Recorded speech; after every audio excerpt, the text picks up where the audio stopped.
Meeting with so hello everybody. Hello. Mr. Professor is also there. I hear you sort of soft, although I think but the microphone is a bit yeah, okay, no problem. No, I hear you now. The people who talk will come closer to the mic. Okay, great. So hello everybody. I'll say a few introductory words concerning today's topic, and I would like to encourage all of you, in case you have questions, don't hesitate asking them, because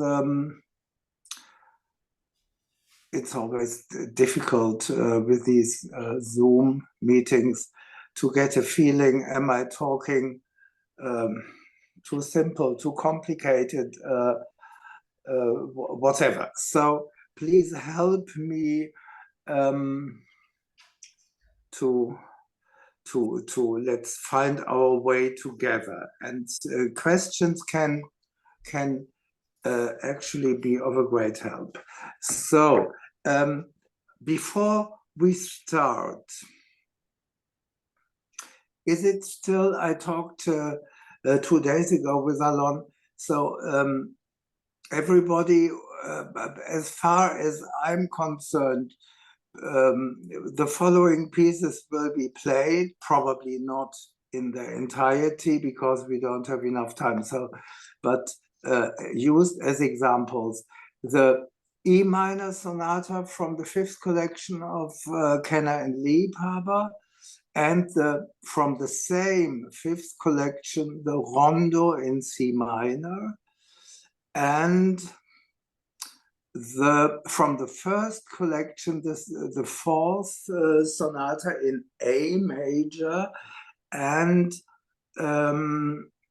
from the 6th collection, the Fantasy in C major, the very last piece of the whole, and this is not from that same printed edition für Kenner und Liebhaber, for Connoisseur et Dilettante, but only in manuscript. He didn't print the F sharp minor Fantasy composed in the year of his death, 1788. So Alon suggested Philipp Emanuel Bach as a topic, and I very happily agreed to it because personally for me, I find him one of the most fascinating composers in the mixture, in the very personal mixture that he was one of those who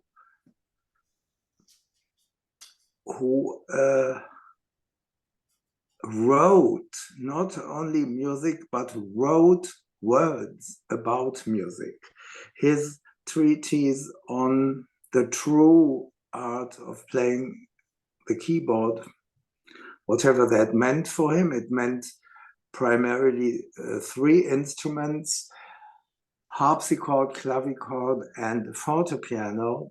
That treatise is one of the most influential and actually also one of the most substantial and interesting and influential written in the entire 18th century. And it was still used until,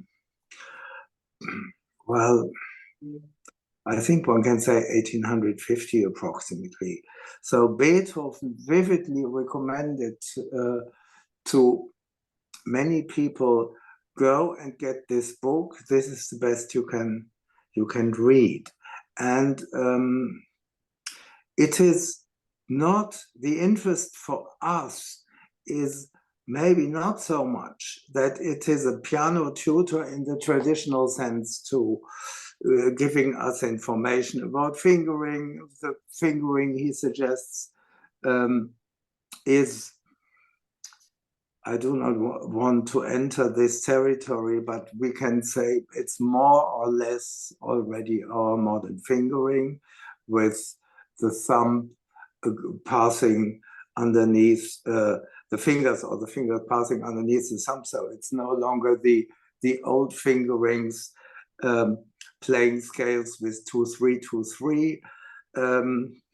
So that is less the interest, but the big interest is actually that he is extremely conscious about the change of style in the second half of the 18th century. And I think there is no other book analyzing in such detail in what exactly the change of style,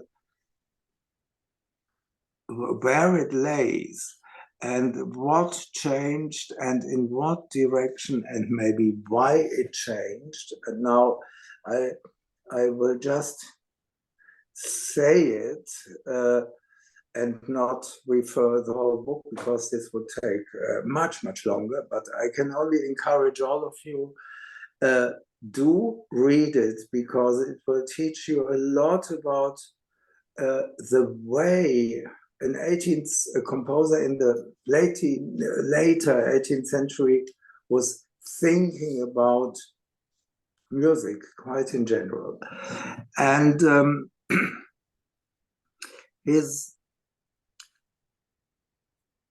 in that sense, as you know, probably, other composers like Bach and Mozart and Beethoven, they didn't write a single line about the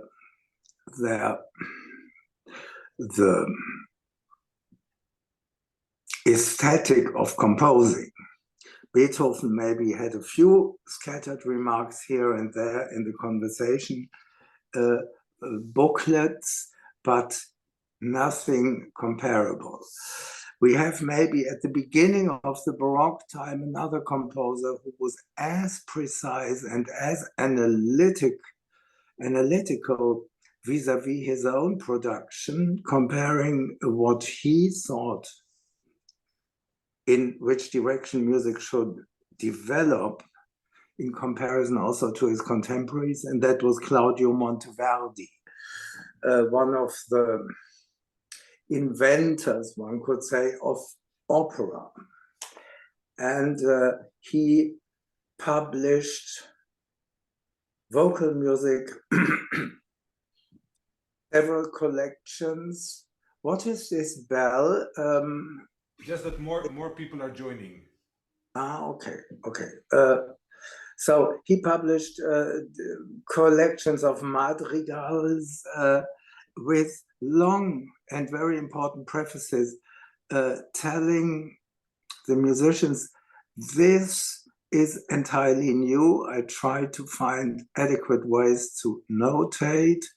And here I give you the reasons why I feel the newness is necessary, because music wasn't quite complete before, and I will add this and this and that. And in a similar way, one could maybe say, I mean, Schumann wrote a lot about music, telling us very much indeed about his aesthetical point of view. His exact contemporary Chopin found it all childish and futile to write so much about music, and basically said, oh, Mr. Schumann, he has a weird fantasy, and I don't really understand why he does all of that.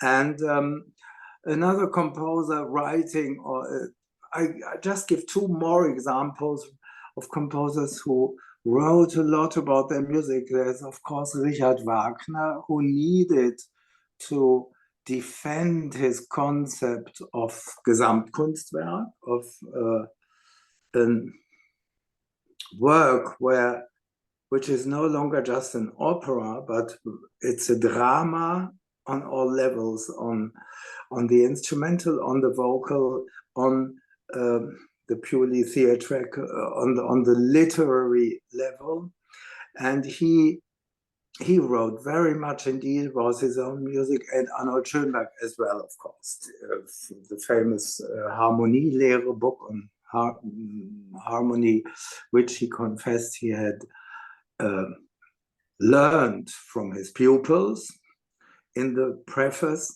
So Philipp Emanuel stands in, one cannot call it a tradition, but it's a compositional, it's a temperament as a composer. Some people just write music. As I said, the way Bach, we do not have a single word of Bach on aesthetics. Johann Sebastian Bach, sorry, I mean now. And other composers reflect very much in public what they are doing, why they are doing, etc. So Philipp Emanuel is one of those. And we can say he's also one of those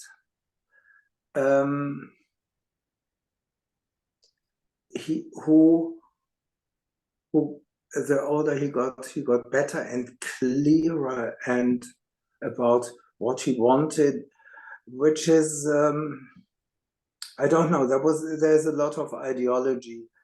The late works always, in many cases, have a special aura to them, which in some cases is justified, in other cases maybe actually not so much. I mean, surely the late works of Bach and Beethoven can serve as examples that really composers, when they have collected an enormous amount of reflection on their own way to write, they can reach a stage where they, as rather old men, they venture on something which is quite revolutionary.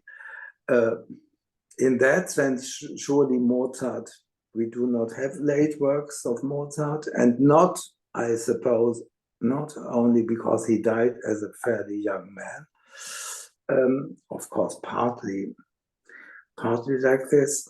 We have other late works which are very debatable. One could maybe say the late works of Schumann have caused a lot of debate. Are they the products of a madman, or are they sublime? And I wanted to give another example now, I forgot. Surely the late works of Brahms add something to his work. So in that, anyway, in that sense, we can see the late works of Philipp Emanuel also as very concentrated summaries of what he had been doing all his life. And in that amount of concentration, some of these works start to feel quite new. And in that story of his late works, obviously by sheer quantity, the 6 collections for, I never know how they would be translated. I guess Connoisseur and Dilettante in English, Kenner und Liebhaber, the 6 collections of sonatas, rondos, etc. He published at the end of his life. The first collection is published in 1779, and the last collection is published in 1787, so 1 year before his death. And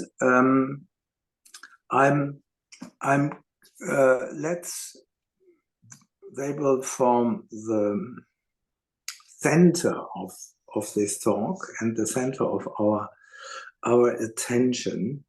And he gives us in these collections examples of the three genres on the keyboard, which he finds most promising, most interesting, which give him most of freedom. And it is sonatas, rondos, and fantasies. And as we will see, but already in the little choice we will listen to this afternoon, that the idea of fantasy overgrows everything. It's not limited to the improvisation or the freedom, the spirit of something which is rather free and unforeseeable. It doesn't occur only in the fantasies, but just as much in the rondos and in the sonatas. And we have common, especially between fantasies and sonatas as larger forms. We have quite a lot of common qualities. One which he treats with incredible variety is he connects movements, which is something Haydn and Mozart hardly ever did, that three movements in a sonata, and the E minor sonata here we are going to listen to is a perfect example.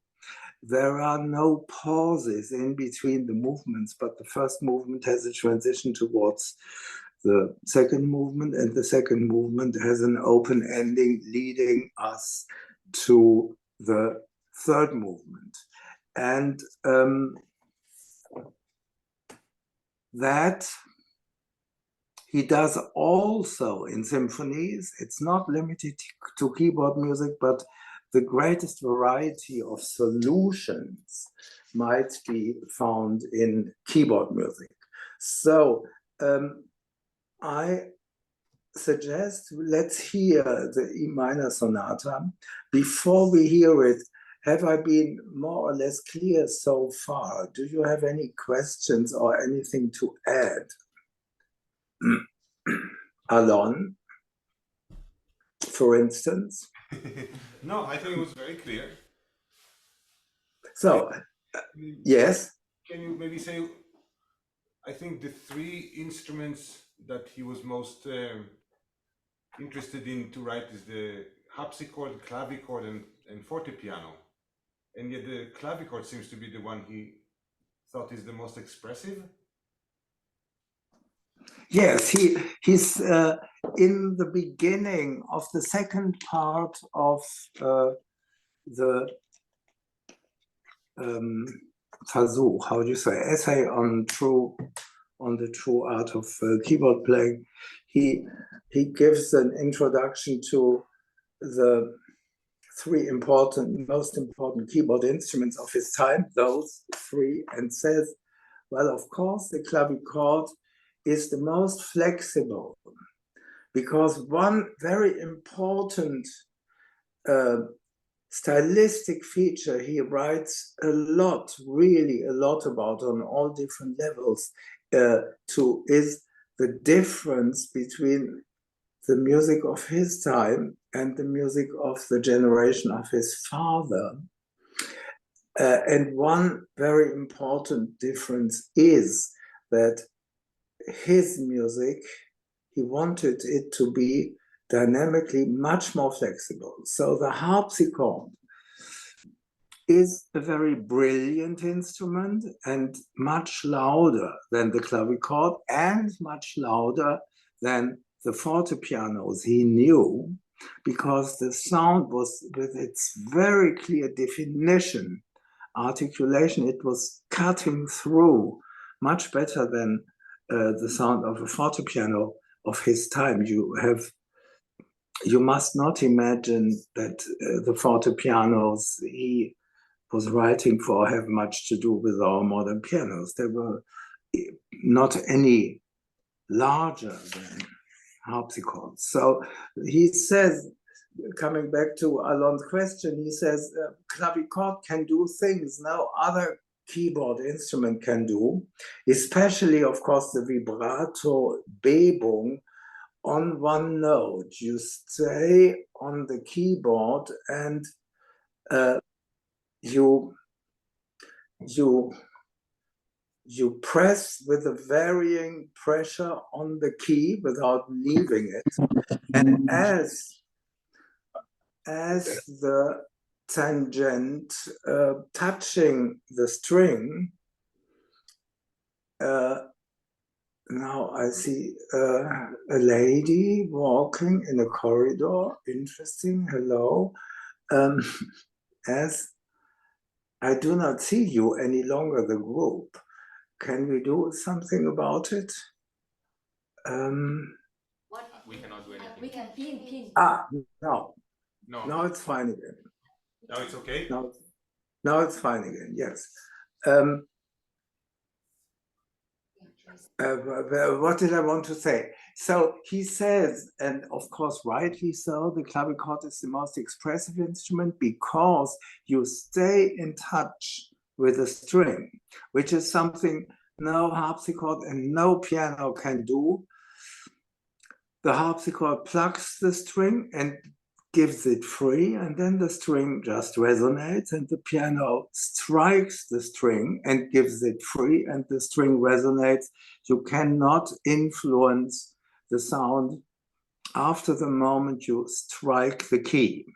So not influence the sound in a way that a violin can play a crescendo on one note or an oboe. All these nice things you cannot do. But to a certain extent, the clavichord can do, because the tangente, the tangent, remains in contact with the string. But the disadvantage is that the instrument is extremely soft, which is very understandable, because if you stay in contact with the string, quite a big portion of the sound you produce, you damp by staying in contact. So a clavichord is the instrument for your living room, but not for a concert, room. And Philipp Emanuel Bach is quite clear in saying, for concerti with orchestras or a basso continuo keyboard instrument with a big orchestra, you have best to choose the harpsichord because it's loudest. For a very refined, intimate piece, best if you are in a very small room, play it on clavichord. And the fortepiano, and that's interesting, but he writes it in 1762, in the beginning of the second part of his treatise. So he writes it much earlier than the music we will be concerned here. The music we are going to be concerned about is in the middle or early 80s or very late 70s of the 18th century. The book, the second edition, is published and was written probably between 1760 and 61. So roughly 20 years earlier. In those 20 years, instrument building developed extremely rapidly. So the fortepianos he is recommending in 1760 to be used primarily for accompanying singers because of their flexibility and because they are louder than a clavichord. So if you play clavichord with a singer, you will hardly hear the accompaniment because the singer will be too loud. Fortepiano is clearly much louder than a clavichord, but not really so very loud either. That's why he recommends it in 1760 as a mainly an accompanying instrument. He well he changed his mind is not completely accurate to say, because the instrument building made so fast progress that in 1780 he could write long and very demanding solo pieces for the fortepiano, which he hadn't done, he wouldn't have done 20 years earlier. And you can see one little trace of this change of instrument preference. The first collection of the 6 collections for Kenner and Liebhaber has no designation for any instrument. It's just a collection for keyboard, 6 keyboard sonatas. From the second collection onwards, he calls it for the fortepiano. Sorry, I was imprecise. The first collection has a designation which is not concerning a specific instrument. He says fürs Klavier, but Klavier in the usage, in the German usage of the 18th century, Klavier, just like in Spanish clave, means keyboard instrument and not piano. So Klavier means primarily the clavichord, and we see in the first collection of Kenner and Liebhaber, which sonata is it? I think it's the second or the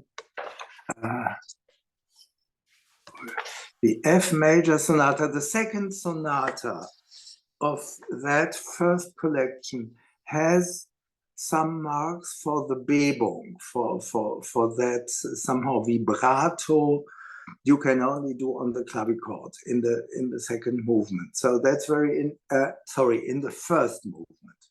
That's very interesting and very consequent that notation for the vibrato, it occurs only in the first collection and not at any point later,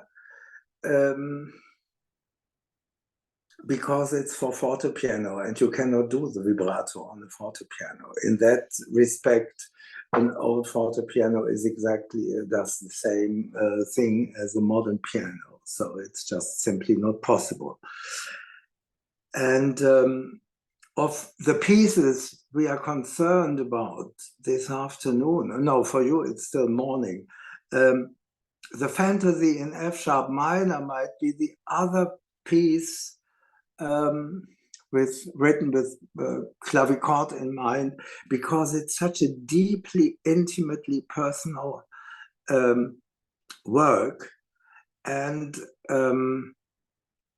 maybe so personal that for that reason he didn't give it to the printer. He didn't publish it in his lifetime. Maybe it's also just not published because it's written just a short time before his death. So maybe he would have published it. We do not know. But the character of the piece, I mean, the subtitle, or no, that's actually the main title, Philipp Emanuel Bach's Sentiments, Empfindungen, Free Fantasy for Klavier, implying, as I said, first of all, the clavichord, the sentiments of an old man, and starting very slowly and very sad, of course, is like an intimate confession and maybe too personal to be published. We will never know. So that would be the other piece which might be conceived for the clavichord. All the other pieces we will be listening to are pieces for the fortepiano. Any other questions? Any other interventions? Or one smallest intervention is, maybe you can elaborate, where he actually wrote about the role of an artist to move us. You know what I mean? Yeah. The famous phrase, that's in the first part of that same treatise. Only if the artist himself, herself, is deeply touched by the music, only then he is capable of touching others, which is, of course, quintessentially Sturm und Drang, or quintessentially pre-romantic. This is a sentence which his father, Johann Sebastian Bach, would probably have found utter nonsense. It sounds, Schumann would have subscribed to it, surely. I guess Chopin would have been critical about it, etc., etc. Beethoven, in many respects, as a faithful pupil, not in the sense that he got personal lessons from Philipp Emanuel, but pupil in the sense that for him, the aesthetic and the compositional output of Philipp Emanuel played a very important role. And we have letters from Beethoven to his editors in Vienna. Could you please send me everything you have in stock by Philipp Emanuel Bach? And by the way, if you don't have much in stock, could you please change that as fast as possible, because he's one of the most important composers. And so he, whenever possible, he he wanted to get to know works of Philipp Emanuel Bach. And he knew quite a number of works, because there were some people in Vienna who were very much interested in music of the Bach family. Above everybody else, Baron van Swieten, who was an ambassador first in Berlin. That's where he met Philipp Emanuel.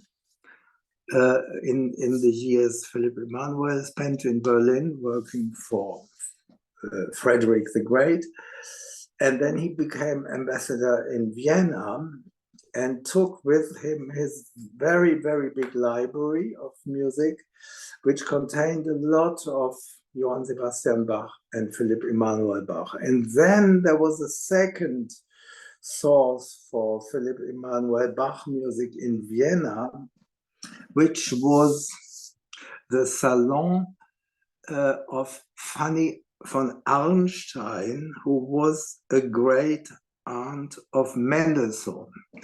And Madame Arnstein moved also, like Baron van Swieten, from Berlin to Vienna and took her vast musical library with her, and she organized in her salon, she organized musical afternoons and soirees with music, and the Bach family was always extremely prominent there. So there were actually quite a bit of more connections between the Bach family and Vienna than one would think spontaneously. So this now was, again, much too long answer to your question, where does this sentence stand? I cannot, I don't remember where exactly. I would suppose it must be probably quite in the beginning of the first book of essay on the true art, where he sort of, in one of the chapters which are sort of more general, either at the beginning or the end of the first book. So should we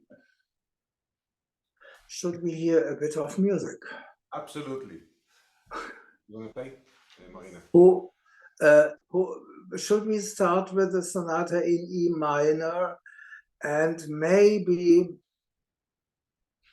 yeah, let's start with the sonata in E minor, and here also the rondo in C minor shortly afterwards. But let's see how it will be. And the sonata is extremely short. This is the whole sonata is just 5 pages or so, and lasts barely 5 minutes. So I think let's hear it in its entirety. With the repeat, no repeat? I leave it to you to decide about the repeat.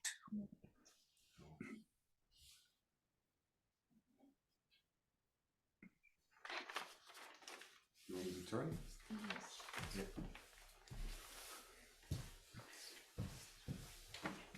And here goes the wind.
Thank you very much. Of course, there are quite a number of things which I cannot properly judge because of the poor sound quality of Zoom. I do my best. So I think this sonata, like many others, not only by Philipp Emanuel Bach, is a nice example of individualistic interpretation of a sonata which is in 3 movements, and the 3 movements, like as usual, are fast, slow, fast. But I think that is actually Leopold Mozart. I don't remember Philipp Emanuel saying it, but surely he would agree that good composers don't just compose a sonata which is fast and slow and fast, but they make a differentiation between the 2 fast movements in order not to repeat characters. And this sonata has a very clear difference between the character and tempo of the outer movement. The first movement is presto alla breve, so very fast indeed. And the last movement is andantino. And one could add, it's much less forceful, it's much less dramatic, much less direct in its rhythmical approach. It's a tender, it has a flavor of Polonaise. And I found, I'm sort of, generally speaking, I'm more or less in agreement with you concerning the first movement. I could imagine, but that might be Zoom's fault, not your fault. It's difficult for me to judge. I could imagine that in order to enhance the dramatic character, you make a more conscious difference between loud and soft. Immediately in the beginning, piano, forte again. And not just a bit louder, a bit softer, but I would do rather black and white. And the whole thing is not only fast, but rhythmically extremely strong.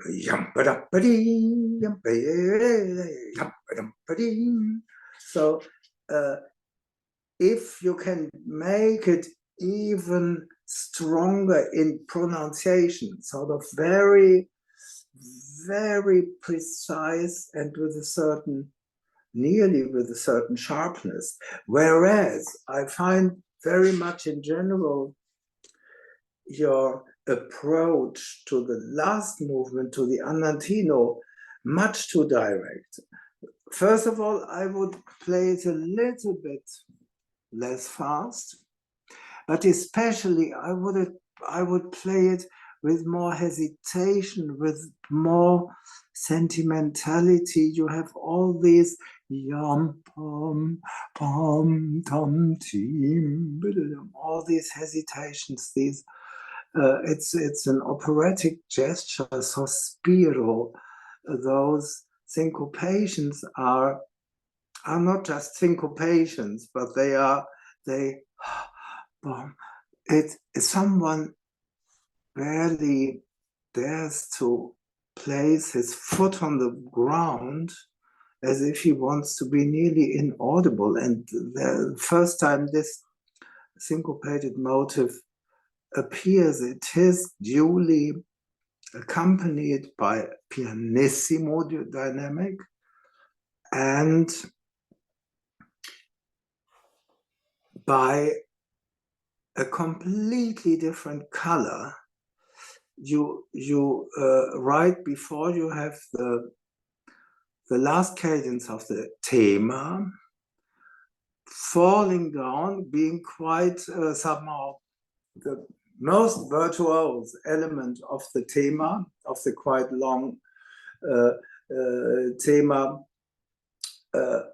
That's maybe those bars before the syncopated motive are the only really deciso character we have heard so far. Well, maybe the cadence after 8 bars is also pa-bim, pim, ba-ba. It's characterized by a big contrast. But anyway, everything else is rather tender, and I think you are much too straightforward. It has to be pronounced with a question in your face and in your soul, so to say, and take the piano quite literally, and also Alon, anything wrong? No. Okay. Also, I would strongly recommend the loudness of a forte depends, of course, on the general character of a movement. The forte in the last movement probably is softer and rounder, especially, than in the first movement. So back to the syncopated motive, it couldn't be more different from what we have heard before. Before, we have heard already some very tender moments, and now he goes to a completely far away tonality from E major to F major. So it's really the other end of the world. It is pianissimo. It's softer than anything we have heard before, and it's the position on the keyboard is much higher. For the first time, we have the left hand going all the way up to the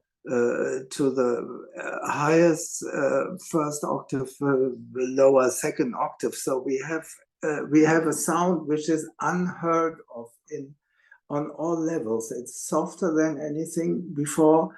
It is, tonally speaking, completely somewhere else, and the texture, both hands close together but in the high position, is also something we haven't heard before. So this moment is very special indeed, and you play it, it's all a little bit too normal to everyday. It's not an everyday movement at all, and the hesitation and the slight mystery it has is present in many moments.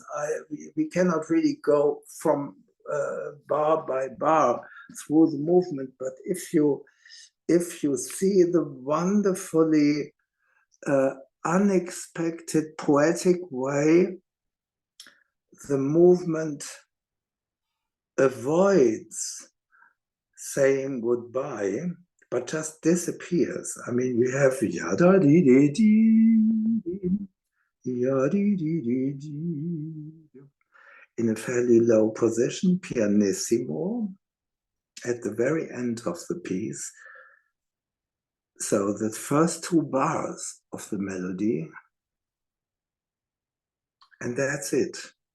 The continuation is cut off, and after some moments of surprise, we realize it's really over. And he has, this is also something I guess Beethoven took from Philipp Emanuel.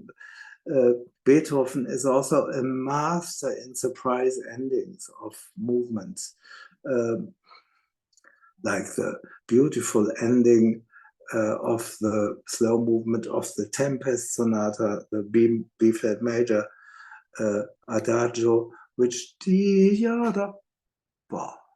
one slow note, and then we realize, yeah, it's over. We are not going to hear the beautiful melody again.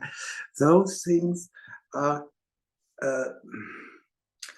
present in Philipp Emanuel very much, Mozart and Haydn do not really have the same approach. In that sense, they are more conventional. They do not end movements by stopping in the middle of a phrase. And that's a rhetoric element which I find very decidedly important.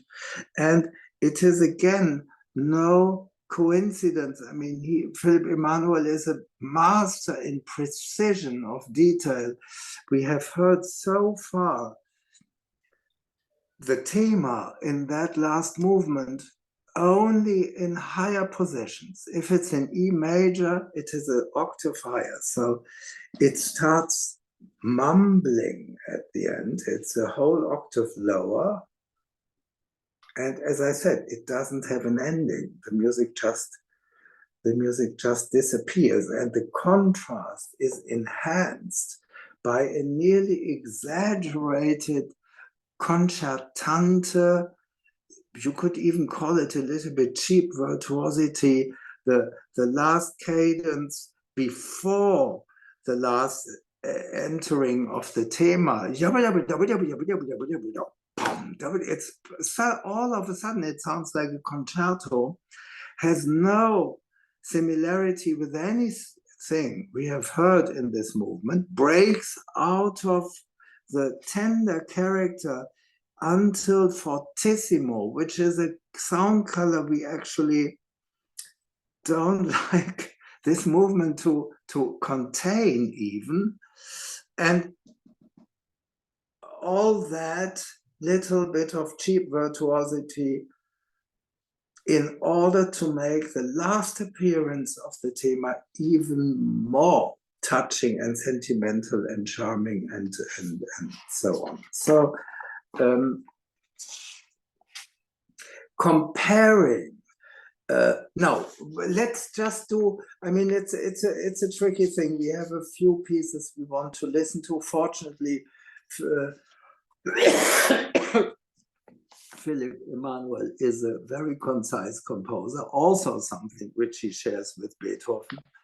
I mean, if you compare the contents of some sonatas with their duration, you are often surprised with Beethoven how little time he takes, actually, as opposed to Schubert. So Philipp Emanuel also needs very little time for an entire sonata. So that gives us the possibility. Could you please play the beginning once again of the third movement, and then we go quickly back to the first movement, and after that we have a look into the second movement. So Andantino molto dolce con delicatezza, as Schubert would write, and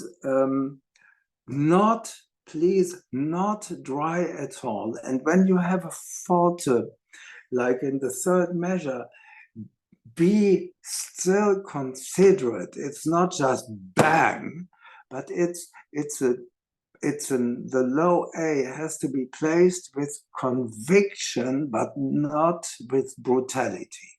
And I would suggest maybe as tempo, ya di di di di dum, da di di di di dum, di di di di di, ba di da di da di, something like this. Can you try again?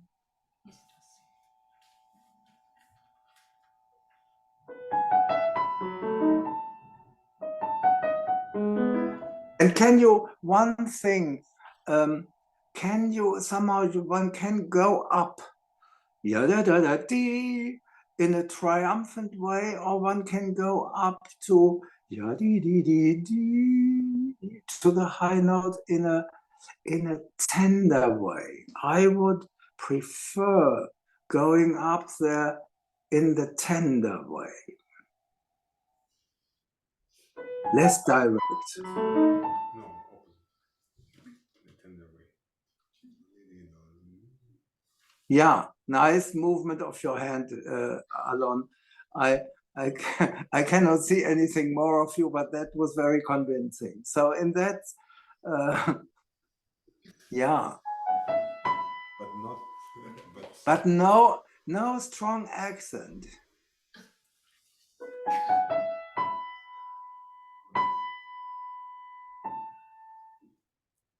And the whole bar, I mean, this is really something I cannot judge. You have to judge there where you are. It's Zoom here sounds still fairly substantial and loud, but maybe it's Zoom. What it should be is really dolce, piano dolce.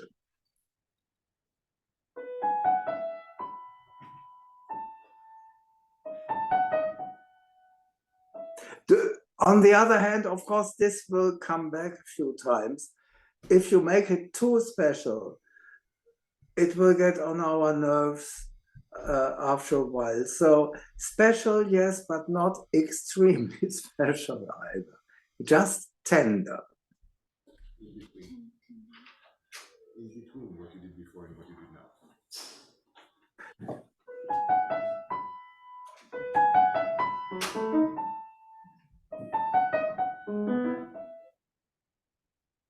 And can you also be part of the tenderness is you do not have any accompaniment on the first beat. There's nothing. It's all alone, the nice melody. And on the second beat, you still have no accompaniment, but just after the second beat. And what does it do to the character of that first and second bar, that the accompaniment is coming only after the second beat? It's coming after the second beat in order to give tenderness to the high da-dee-dee-dee-dee. It would be very different if you had, let's say, the same notes in the left hand, but eighth note and 2 16th notes on the second beat. Yum, pa, pa, beam, it would be much more substantial and deciso, but coming after that beat, so that the moment the high note, you play the high note, is still alone and without support, is of course something related to loneliness maybe, or I mean, just the melody is all alone, which is a special thing. Usually in music of the 18th century, you have a left hand accompanying in Alberti bass or whatever fashion, and that's continuous. And then you have a nice melody, hopefully a nice melody on top. Here you have a nice melody on top, but you have only the slightest trace, only the barely necessary hint of an accompaniment. And that makes it, the whole construction, a little bit fragile. The first note, we hear a true bass note on the beat, is the forte A in the third bar. It's the first time the left hand comes on a beat with a certain loudness and conviction before everything is hanging in the air. Can you feel like trying again, or am I getting too much on your nerves? Maybe try.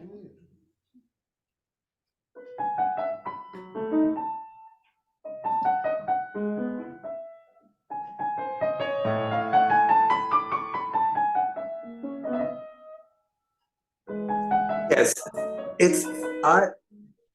thank you. It was much better, I think.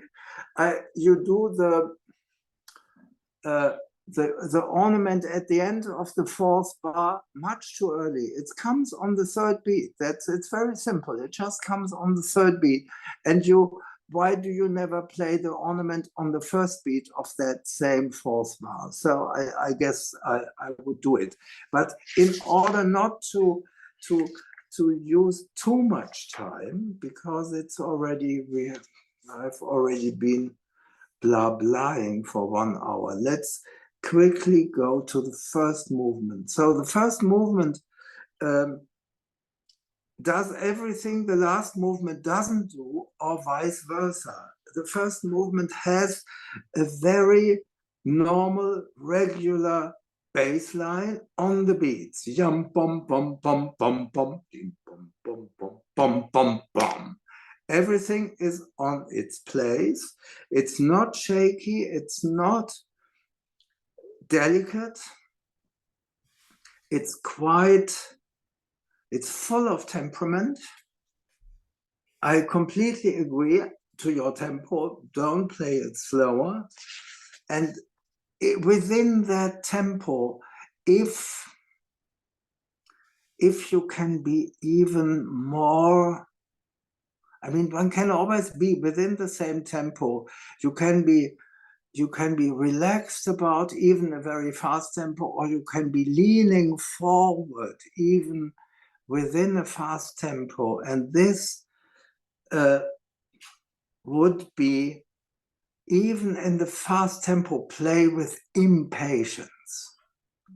And as I said already, the dynamic contrasts are important for the dramatic tension of it, because so to say, if we wouldn't have the information that he wants the middle of the second bar to be suddenly piano, we wouldn't guess. So it's a slightly, you could call it a weird dynamic even, and play it very consciously, this piano, and then immediately forte again, and very consciously also the dotted rhythm.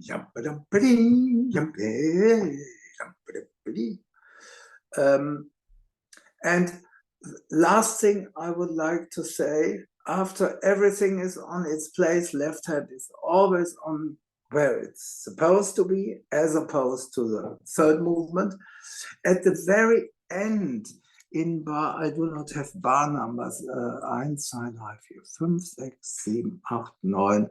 In bar 10, the half cadence, the question mark before the initial melody comes back with a big chord. Sort of that ending suddenly destabilizes. We have da da da, but, and then suddenly the right hand gets lost. We should have something in bar 10 on the first beat. In the right hand, what we should have is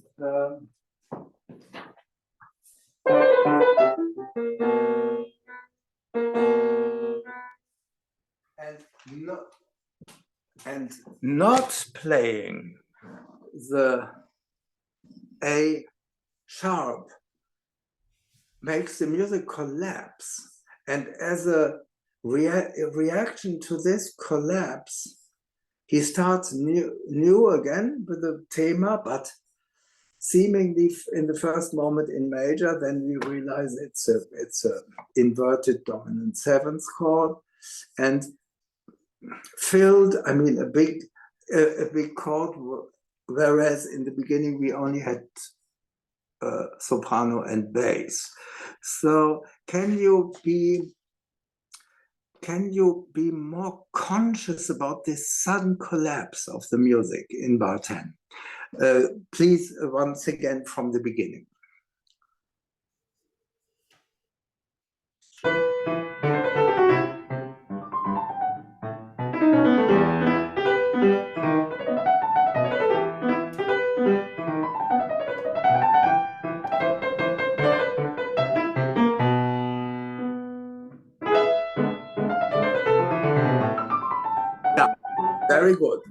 Very good indeed.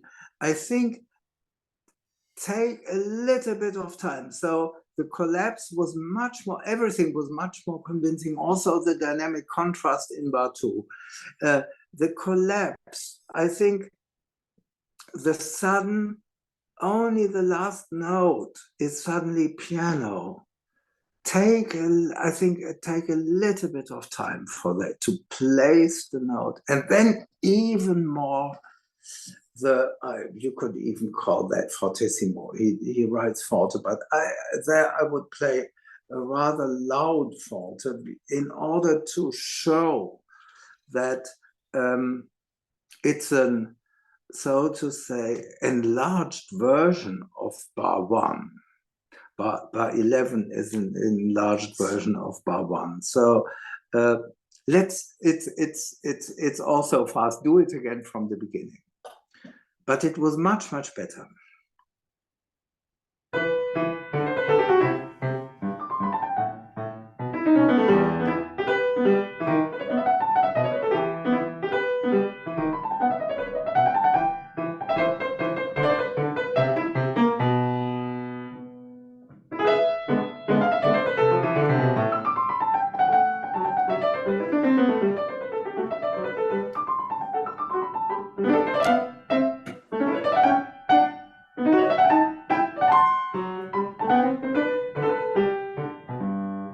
Yes, thank you. That was excellent. And now let's just quickly have a brief look into what happens after the first movement. So we have a real cadence, a closing cadence in E minor, in the prima volta. The seconda volta, we have the closing note E.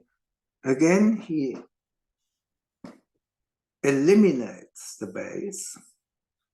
You will see when you look at other pieces by Philipp Emanuel, the elimination of certain bass notes is one of his very often practiced mannerisms. So to say, what happens if I play a melody, but if I leave it alone by not supporting it properly with basses on the good notes?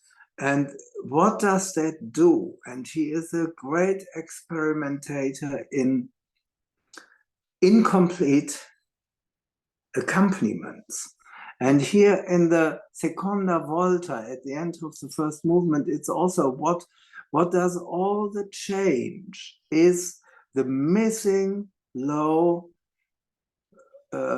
E in the left hand, leaving the right hand for the duration of 1/8 note completely alone, and then suddenly we are in a different world. It's like I don't know, like Alice in Wonderland. There is the magician, and suddenly everything is different. We are in a completely different place.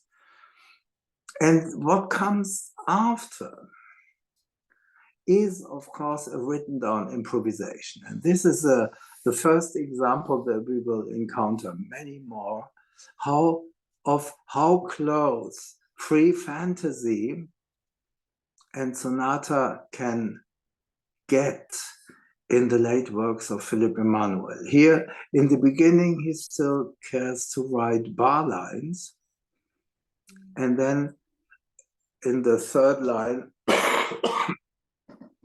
there is no longer a bar line and it gets completely free.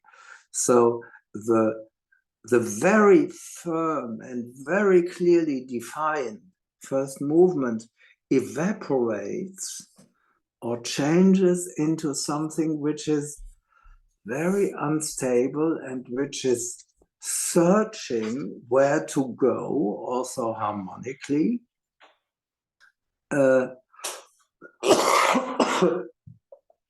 And if possible, I would like you to change somehow more consciously from the composed, so to say, the composed sonata movement into something resolving the sonata movement into something which is actually a spontaneous free improvisation coming to a sort of stop in C major.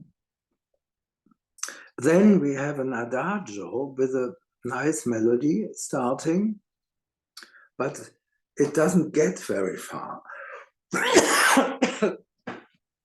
Already after one line, again, no bar lines left, again, completely free improvisation. So it's just, what he gives us is just the beginning of a slow movement, which is then resolved again into an improvisation with a very dramatic transition, having going from piano to fortissimo, via mezzo forte to piano, and probably at the very end even pianissimo, and then we start with a third movement. So what needs to be indulged in is the way he somehow gets rid of the sonata movement, of the first movement, and doesn't know yet. He doesn't immediately present us with a new character, but he is searching, seems to have found it in the moment where the adagio starts, but after the first phrase, or however we might call it, it's again resolved in improvisation and becomes a transition leading us to the E major of the third movement. So maybe you can do something like the last 8 bars of the presto and go into seconda volta, and so treat it with more freedom, treat it like an improvisation. Do not feel the length of the pauses have to be precise. Colors and characters are more important than rhythmical regularity. So start wherever you like to start, a little bit before the seconda volta, please.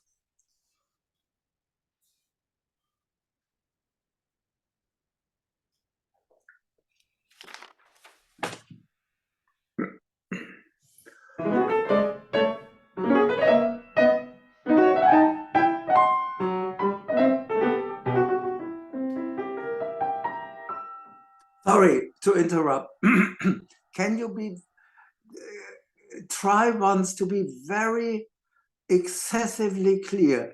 The last note of the right hand, yum ba-dum ba-dee dum bum, is still forte, and only afterwards, or subito piano. I think it should be really subito, maybe coming a bit later in order to be audible, but it should be not leading from forte with decrescendo into piano. It should be black and white, I think. Do it again from the same place.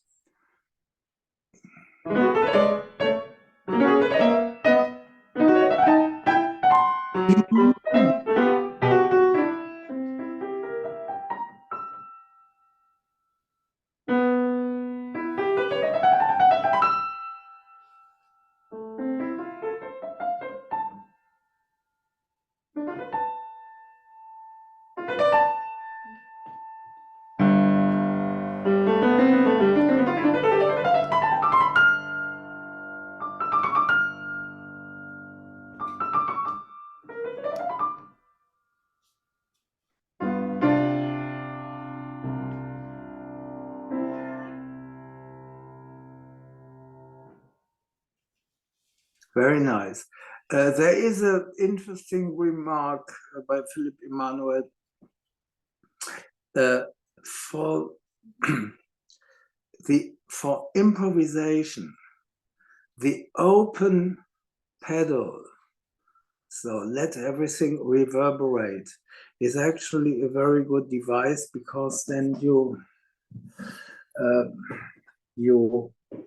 can react to the sound of the instrument in case you have a moment where you do not have an idea how to go on. The instrument will produce still a beautiful sound, and it will be not an awkward silence. And obviously, pedaling has to be treated quite differently on a modern piano, because the strings are so much thicker and keep the sound so much longer that we cannot really apply what he writes, that basically everything sounds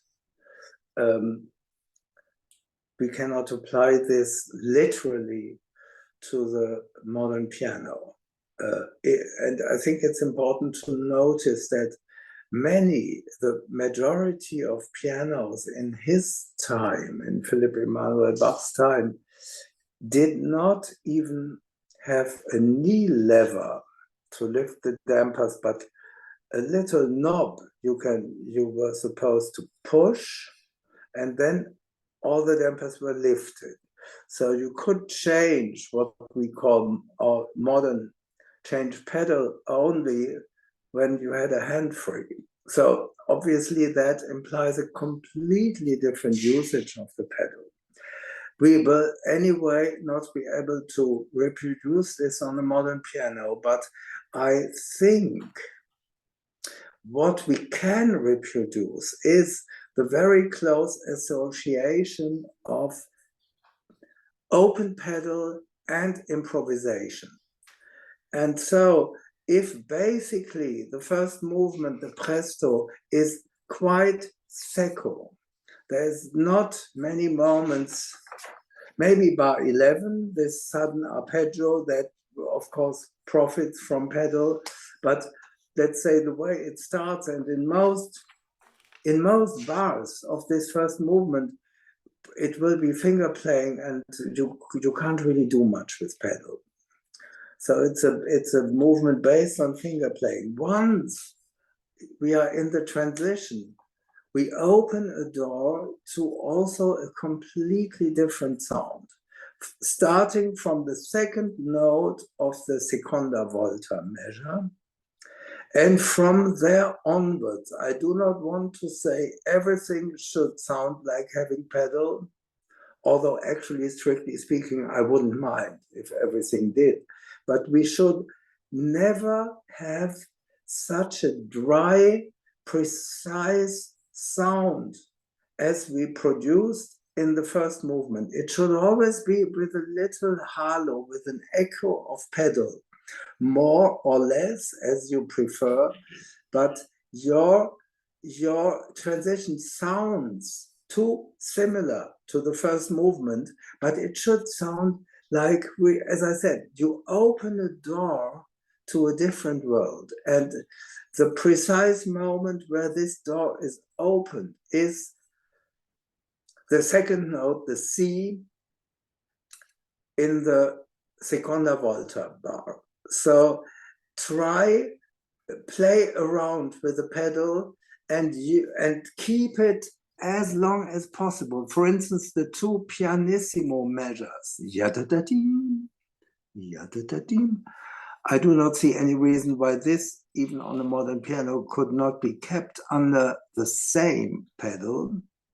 And then, of course, what comes afterwards, the forte with a low octave GG.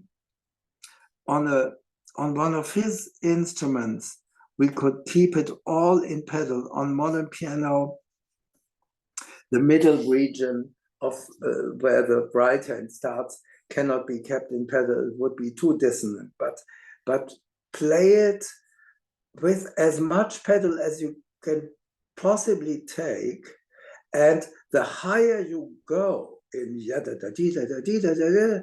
the more pedal you can, of course, take. And also, I think that written out arpeggio right before the last gesture, I think I would also add some pedal. So let's see, take as much pedal as possible and see. And then you probably have to react a little bit on yourself and on what the instrument still carries as sound. And that is already a nice beginning for an improvisational spirit. Because if you keep the pedal down, you have to react to the sound of the instrument, and you cannot just say, and now I'm going to do this and this and this. It's only independency of what the instrument gives back to you.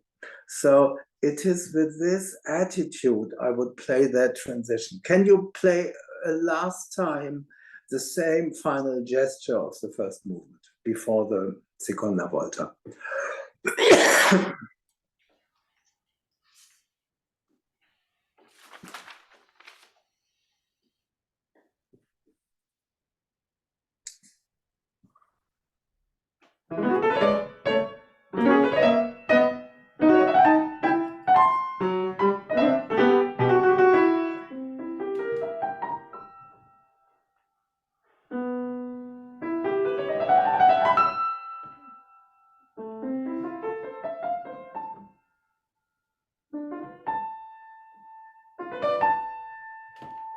It's a pity to be so loud. I think really pianissimo is the softest he writes. He never writes a triple piano.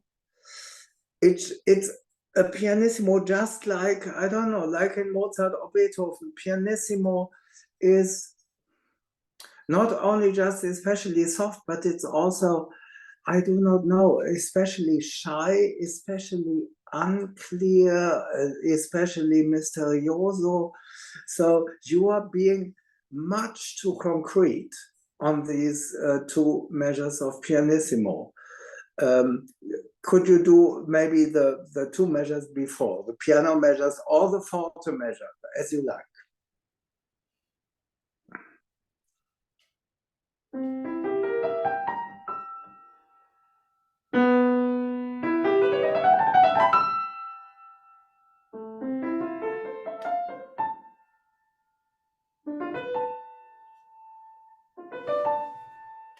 You changed the pedal.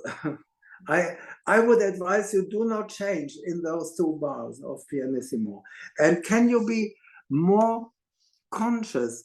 We have a rather slow written out arpeggio, ya da da da di da da da da ba, ending being cut off by a staccato note on the high A in the piano. And that note, which has been cutting off the arpeggio, comes again, but then it's long and long again. So ya da da da di da da da da ba, ya da da di, ya da da di. Boom. So there is an opposition which is wanted. Short high A, long, and maybe even longer, I don't know, but long, long. And forte, low G octave. So you have to react to that.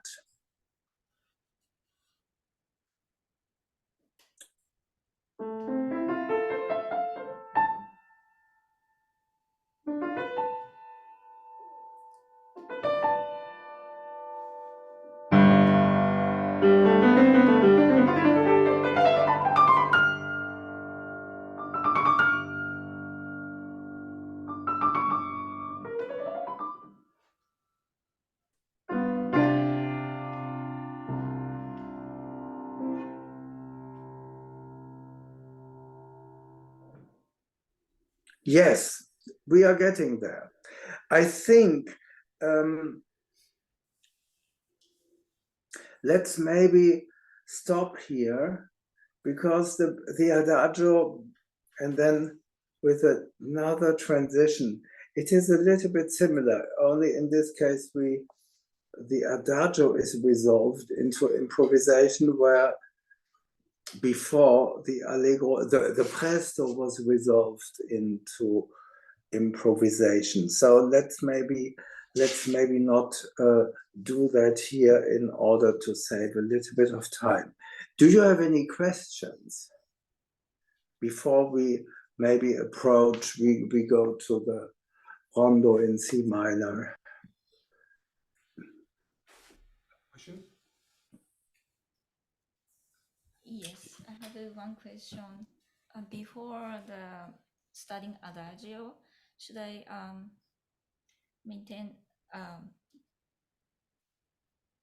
the the tempo like before starting the adagio, like the ending of the first movement?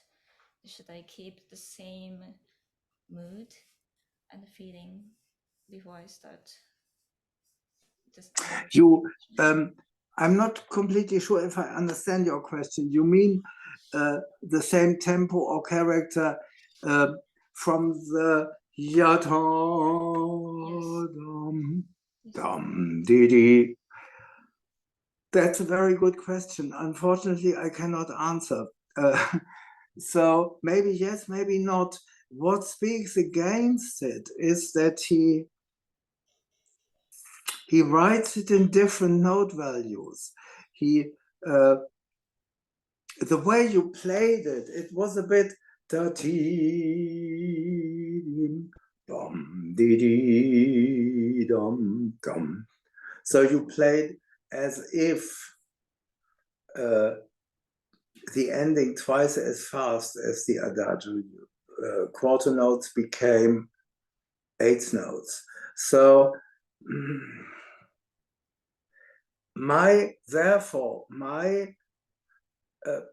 I think my preference would be to really end and not think of immediately going on, but to end 30, probably taking more time. And you take a very deep breath and then you go on. I mean, it's not, definitely on the other hand, it's not a pause like in between two movements. Of course, there is a transition you lead us to C major, to the tonality of the adagio, but the way he writes it, I do not have the feeling that he means, if he had meant, in other words, if he had meant us to play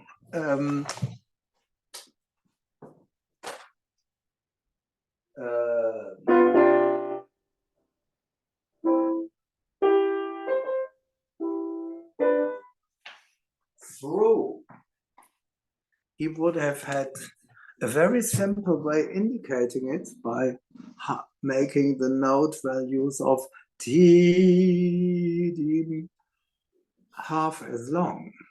And then that is the adagio tempo already. But this is what he didn't do, and therefore I would think he doesn't want it. What he wants is a different pulse. And the closing 30 slower than the beginning of the adagio. I mean, it's an adagio, but at the same time, it's in 2/4 and not in 4/4. And the measure of 2/4 is, of course, giving it more lightness than a measure if he had doubled the note values and written it in 4/4, which would have been entirely possible. So he wants something tender, but not too heavy, apparently, in this adagio. And the last resolution of the transition before is somehow much more sostenuto. That would be my guess. A quick question. The first movement, repeat signs. So we are going to see that, I guess, in the C minor rondo. The repeat sign, you will repeat, and you will totally improvise the repeat in the first movement. Because, of course, in our modern pianists, we repeat, maybe add one or two ornaments. But would the repeat will be totally improvised? That's another very good question, which I cannot answer. Philip Emanuel, I mean, that's a long, complicated chapter. What to do with repeats? He published a whole opus of 6 sonatas with varied repeats, giving examples how to do changes in repeats. And he writes a very, very, very long preface telling us, of course, repeats have to be changed because otherwise it gets boring, but no one can do it properly And of course, what he omits is except myself. So it's full of his explanations on varying repeats are full of signs. Don't trespass here, and don't do this, and don't do this, and don't do this, but do something, please. So it's a bit, he can be quite castrating.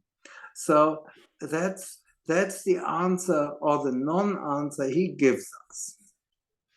And if we, I mean, for that reason, it's very interesting and quite a central opus, the 6 sonatas with varied repeats, giving us real examples. What he does there is, strictly speaking, not embellishing repeats, not just adding trills and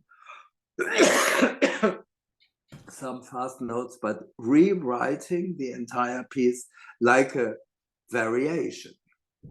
So, sorry? I mean, in the C minor, when we spoke, I mean, again, there is no repeats. He actually writes wonderful improvisation instead of a repeat. Exactly. That's why I wanted to that was actually the reason I suggested someone plays the C minor. Hello to you, by the way. And because there he gives us examples for changes in the different versions of the refrain. And that is very much in accordance with what he does with the examples he gives us in the sonatas with varied reprise. So to come back to your questions, what to do with the first movement? Yes, I think he would have rewritten to a certain extent, he would have rewritten the movement following, of course, exactly the same harmonic progression. And then and sometimes what we can also see, it's already a change if at some moments when the first time is forte, to replace the forte by piano or to replace the piano by forte. But you can, of course, let's say,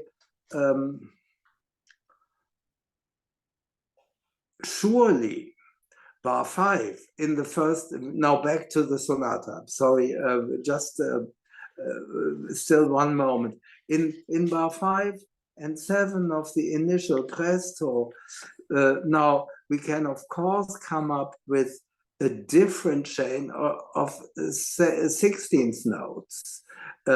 In a similar way, already bar 7 is a varied repeat of bar 5, but inversing the direction.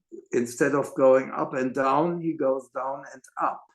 And of course, we can replace a scale with an arpeggio in 16th notes and going up. I mean, just to give instead of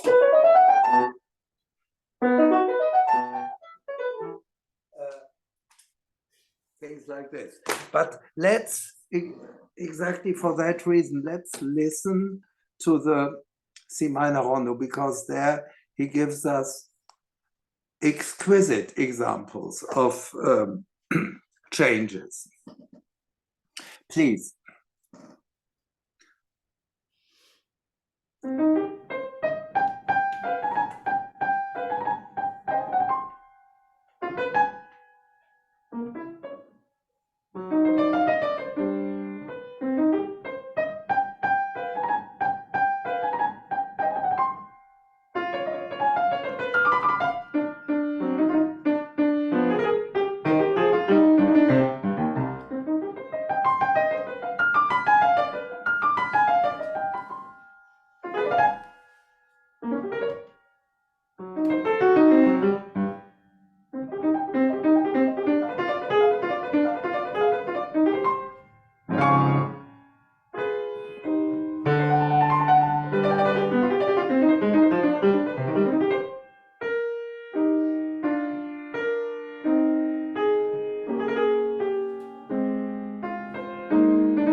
Yeah, thank you very much.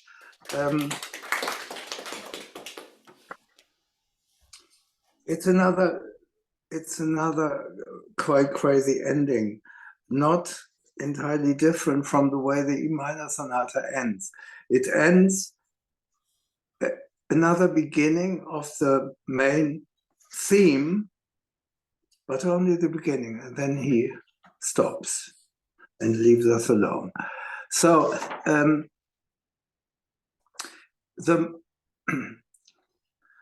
I think, speaking of varied reprise, I do not have to point all of it out. I mean, this is varied reprise in a nutshell. In 4 pages, he gives us, I don't know, 6, 7 different versions of the main thema, and we can learn a lot from it. He resolves into 16th notes.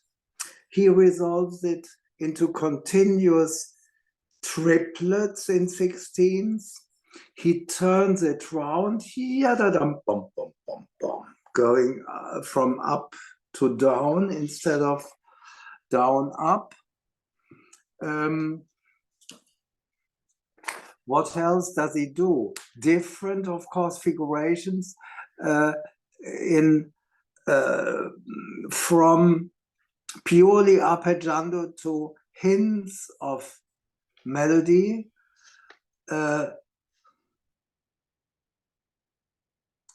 It couldn't be more diverse.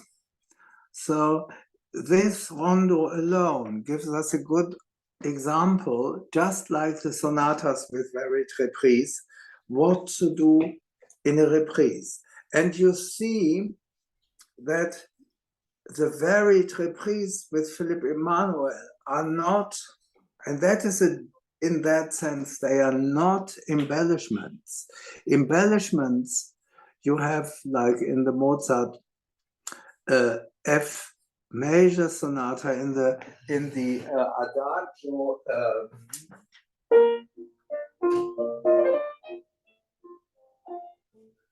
There you have embellishments in the very simple sense that the embellishments contain invariably, of course, much more notes than the original. Here, the embellishments can contain more notes, but as I said, it's actually not embellishments, it's varied repeats. So that is something different. It can also mean that at a certain point, you have in your variation less notes than in the original. There is a moment, now my edition, are you playing from the Breitkopf edition? I guess probably you are. So I think Robert Levine is editing a new edition. It says Picard. Packard Humanities, yes, that's the new complete edition of Philipp Emanuel Bach. But as you say, it's not yet finished. Some volumes are out, some volumes no, but it's no problem. I give you just an example of less notes instead of more notes. The thema itself after.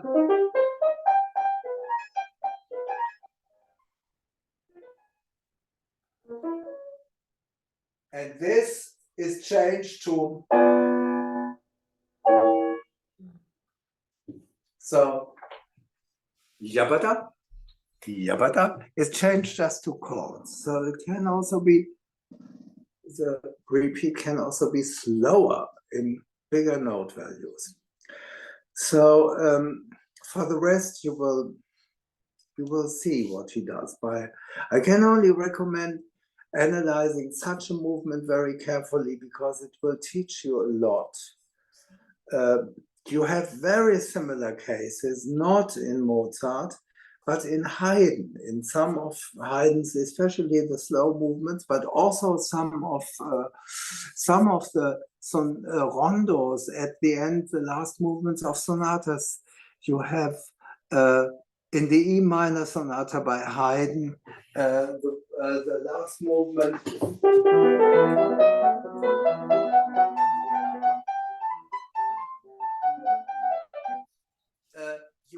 He gives many different versions of this initial theme in something which is very closely stylistically related to Philipp Emanuel Bach. Much more closely than Mozart. Haydn was a very, very careful student of Philipp Emanuel Bach. Also, those two never met, but Haydn very carefully studied works by Philipp Emanuel, especially the works of Haydn's middle period are completely unthinkable without Philipp Emanuel Bach. Now, I will not go too much into detail here because time is progressing, but what the most important thing I would tell you as a player is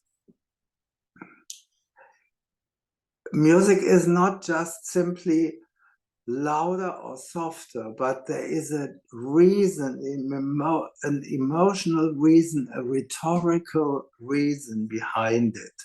And a forte can be violent, a forte can be molto cantabile, a piano can be mysterious, it can be criminalistic, it can be all sorts of things.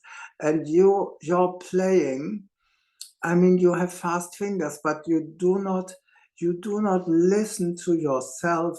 What actually is the character? Why is this suddenly piano? Is it, you can be very soft because you want to be threatening. You can be soft because you are so unsure of yourself. You can be soft because you don't know how to continue. You can be soft or louder for millions of reasons. What I do not hear in your playing is you do not tell a story with dynamics. You do not tell a story either with the fermatas he occasionally writes. You just wait a little bit and then you go on. This is not the way to play, and this is not speaking about Philipp Emanuel's music, it's speaking about music in general. You have to feel what is it to, let's say, the first couplet, you end sorry, and then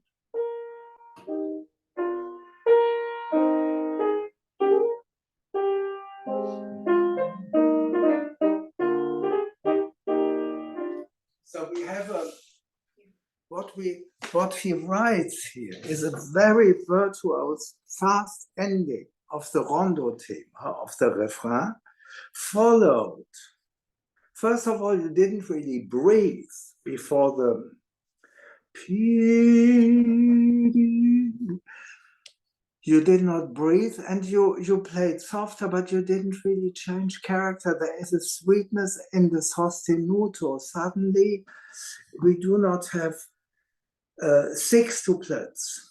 We have dotted half notes, quarter notes. So the musical durations are much, much, much, much longer. It's a different world. And I cannot hear your different worlds, your colorings.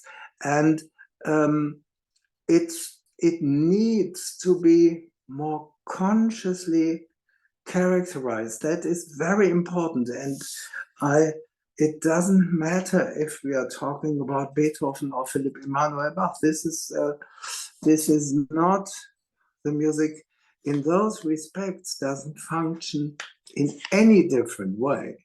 So you have to characterize much more. It is too much, okay, he writes forte, so I play a bit louder, and then he writes piano again, so I play a bit softer. But why?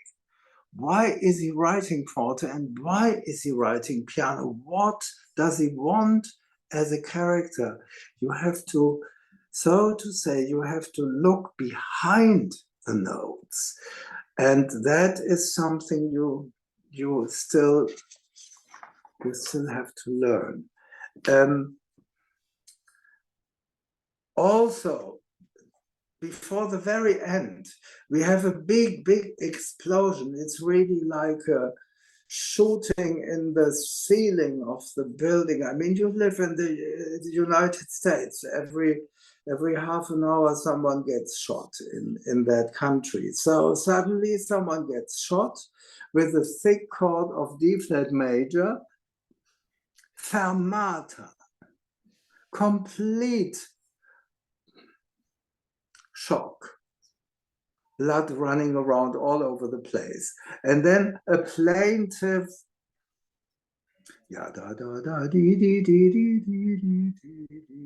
of course, this cannot be in tempo.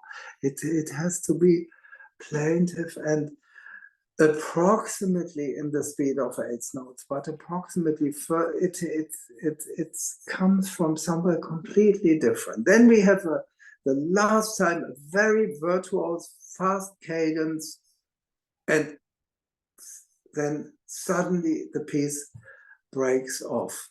And that this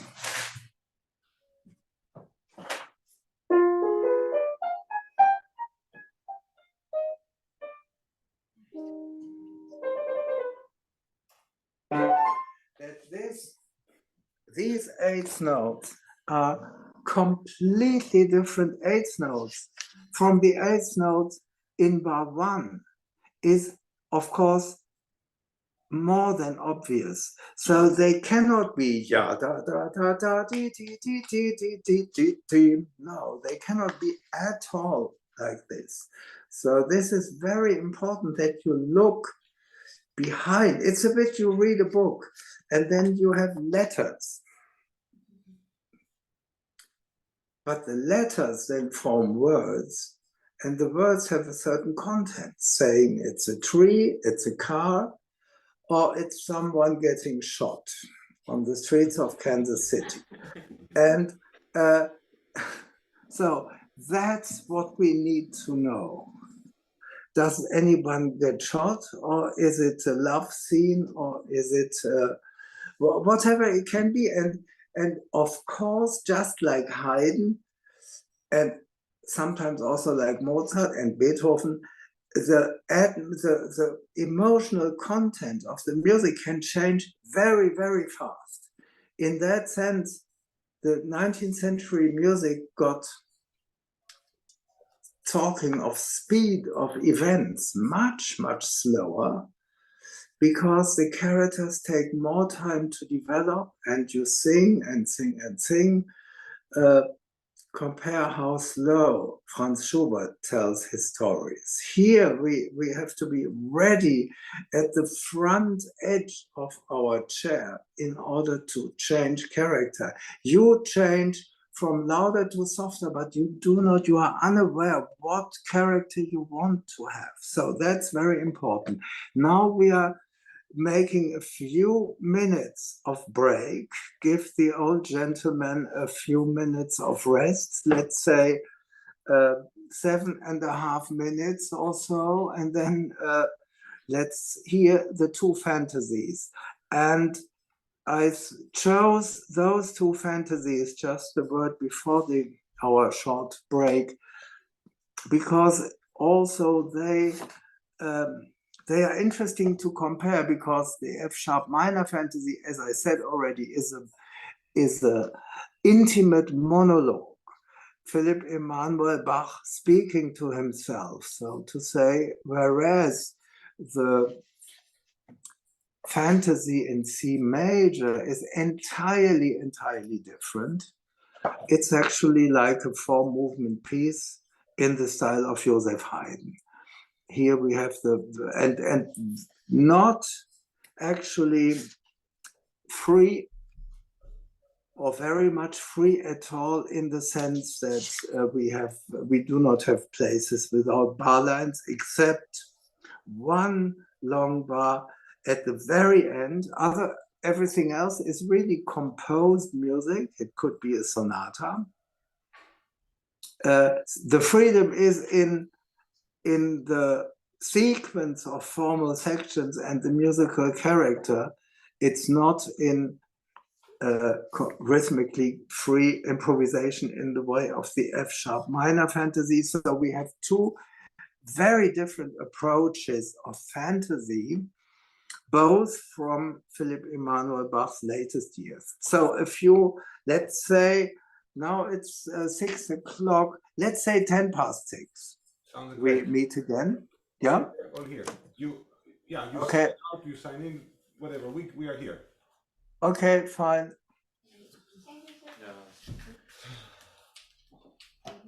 You want to pause recording? Sure.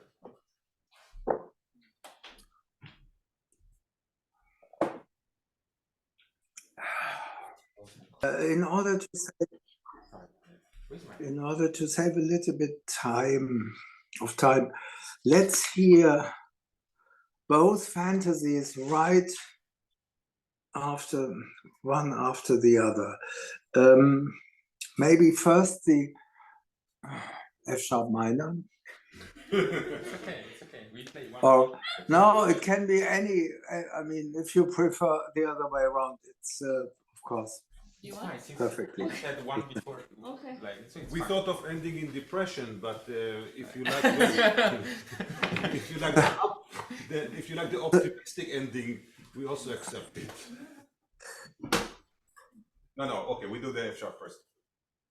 Whatever you prefer. It really doesn't make any difference at all.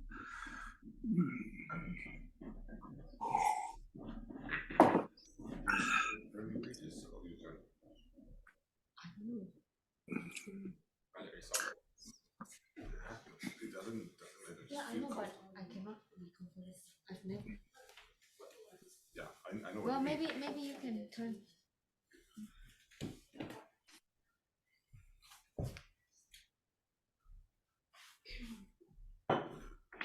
Or this is fine.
No. Yeah.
Thank you very much, both of you, very nice indeed.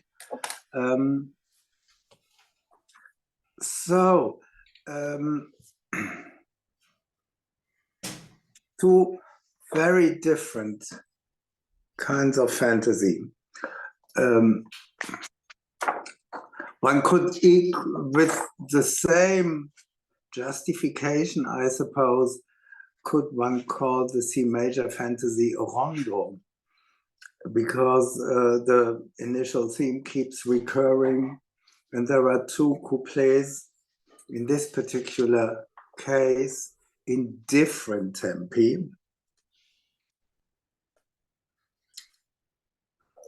I would do just a few remarks. Maybe I start with this and then we go backwards to the F sharp minor. So you feel free to ask questions if you have more. First thing I would have to say, I mean,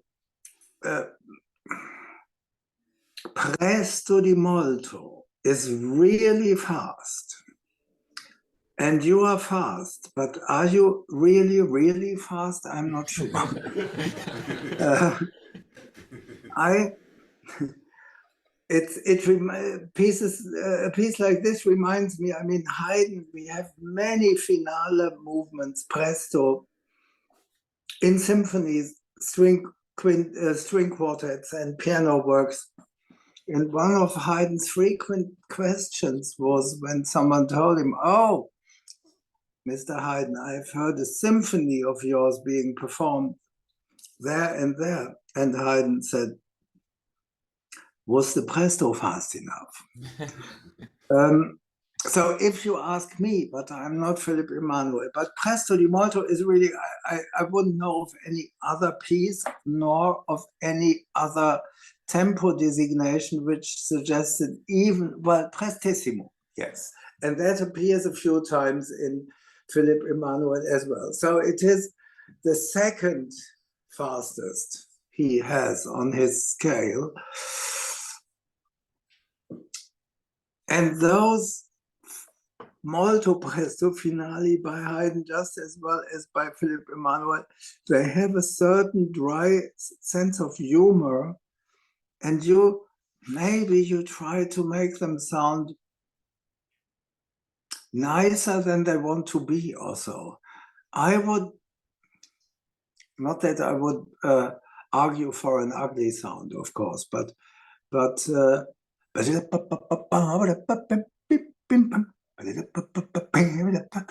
is a certain quicksilvery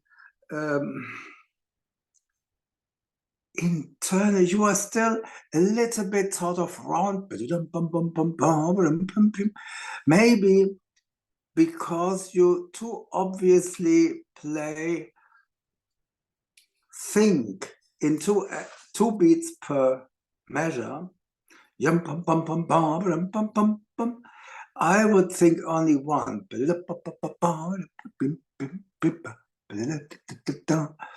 I would conduct, so to say, in entire measures and not 1, 2, 1, 2, 1.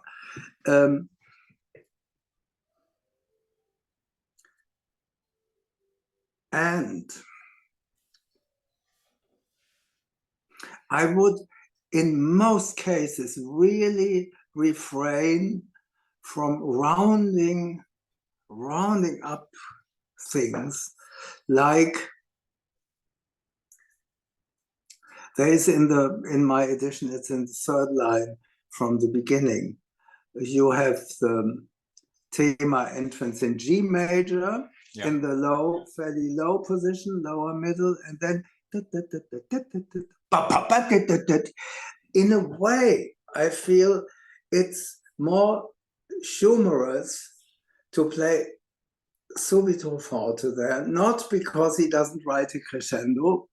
That would be a weak argument, because crescendi, I think the number of crescendi he ever wrote in his entire works is not much. not much more than 10 or so. So the crescendo is still a great exception in his notation, and surely many more crescendi were supposed to be played, but here maybe it adds to the scherzando. That's what maybe actually, that's the central word of what I would like to tell you. It could be more scherzando, and it could be more willful, and for no reason whatsoever. Out of nowhere, without any logical justification, suddenly he continues forte. And the nice thing is the absurdity of it. So not because the crescendo is missing, but because of the absurdity, I would rather like to be molto subito forte. And sometimes there are a few more examples where I think the contrasts could be internally faster, more clear-cut. Like, for instance, right before the first couplet, before the andante, you have A minor, Cannot this be like the mosquito and the elephant?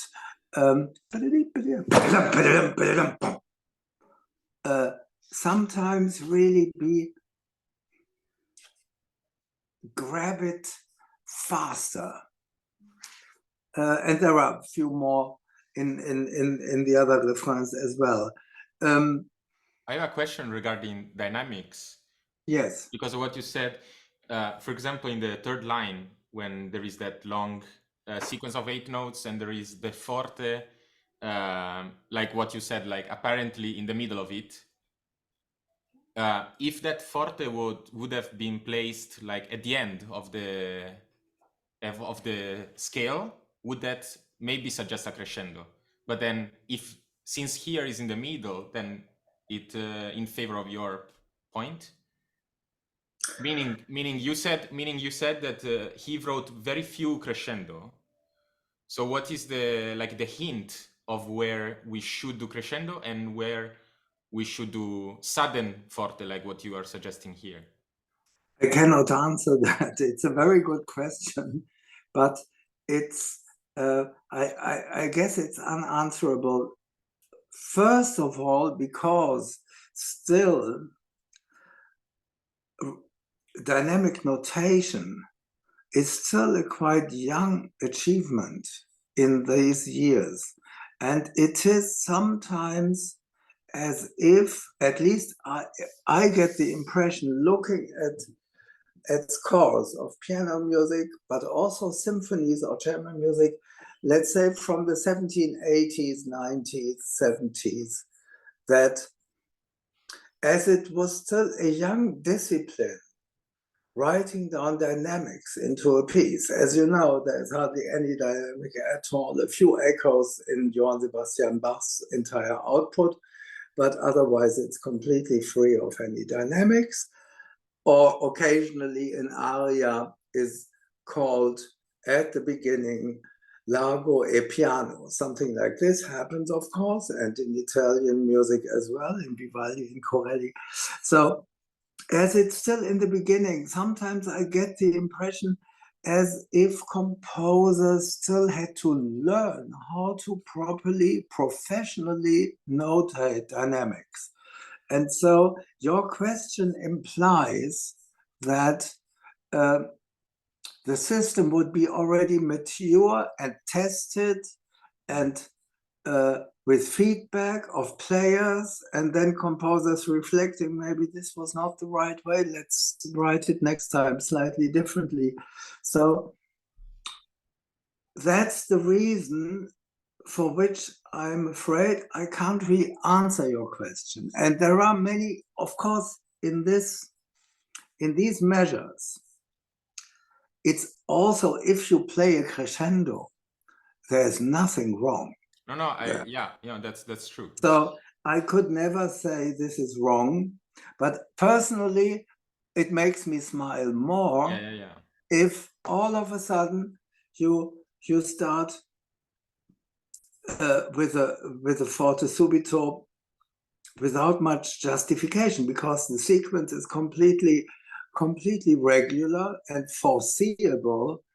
And why suddenly at this point forte? It could be a bar earlier or a bar later, but you decide, no, I go for it right here, and don't ask me why. So yeah, it's difficult to say, but we also have pieces by Mozart still, who is 2 generations younger or 1.5 generations younger than Philipp Emanuel, where I get the feeling the dynamic notation is suboptimal somehow. Like either we have many pieces in Mozart where he doesn't write, or where after the first 20 bars, dynamic is no longer written. And we have a few pieces which are clearly over bezeichnet, how do you say, over notated, like the rondo A minor has so many dynamic information that we actually cannot play all of them.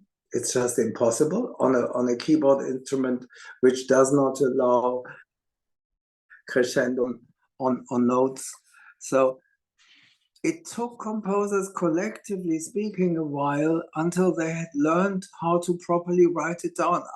In my feeling, but this is all very personal, in my feeling, Beethoven, he is capable of giving us a quite clear idea what he wants dynamically. And he does not write too little, and he does not write too much either.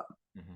And with Mozart, we have a large variety. I mean, the extreme is surely the A minor andante, the rondo, and other pieces have 0. In a way, if I would have to choose between the discouraging richness of information in the A minor rondo and a piece which doesn't have any dynamic information, I would prefer the latter, because it doesn't give me all these guilt feelings of not being able to do it all. So yeah.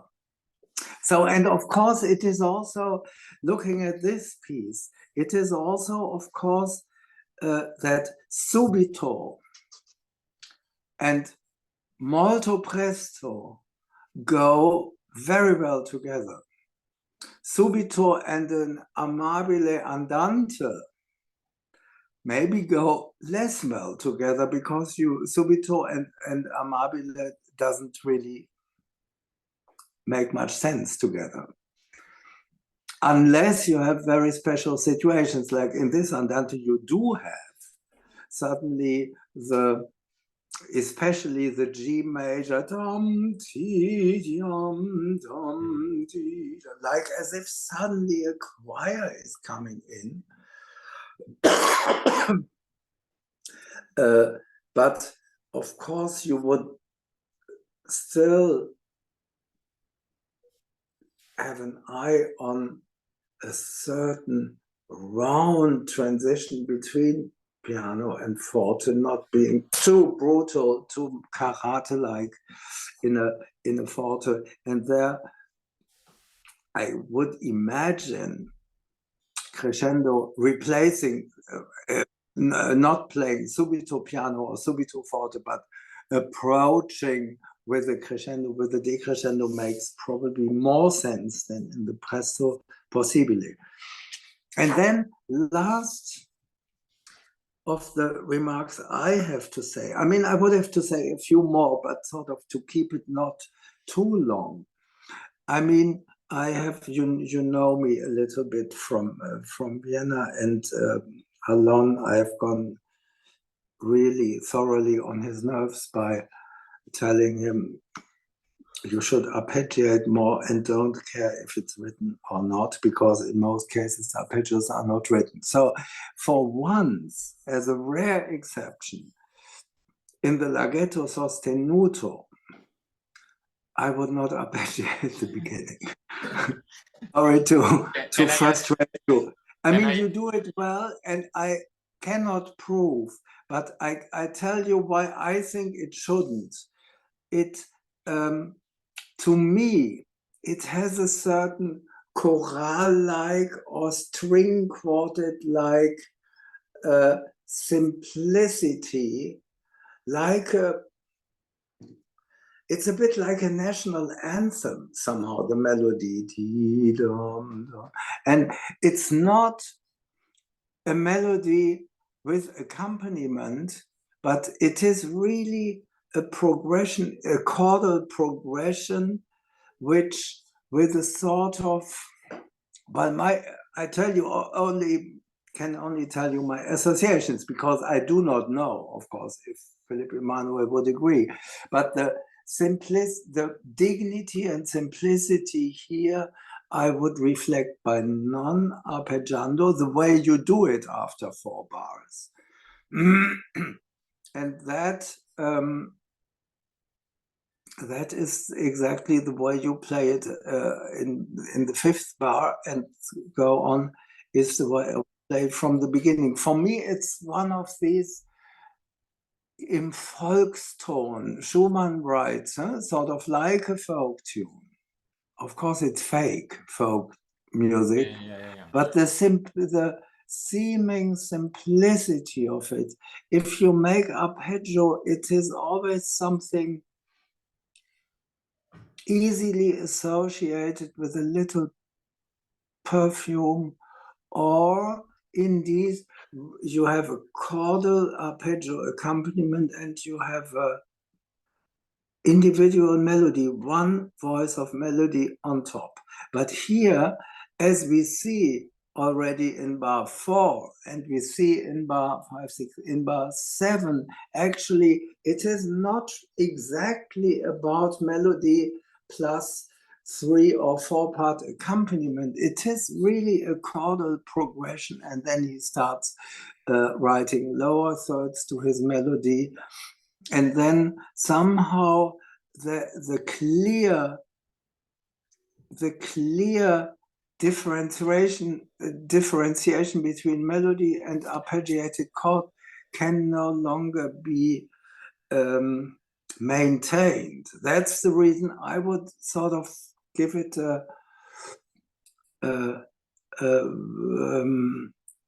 sentimental simplicity, so to say. If you ask me, if it smells of national anthem a little bit, I think.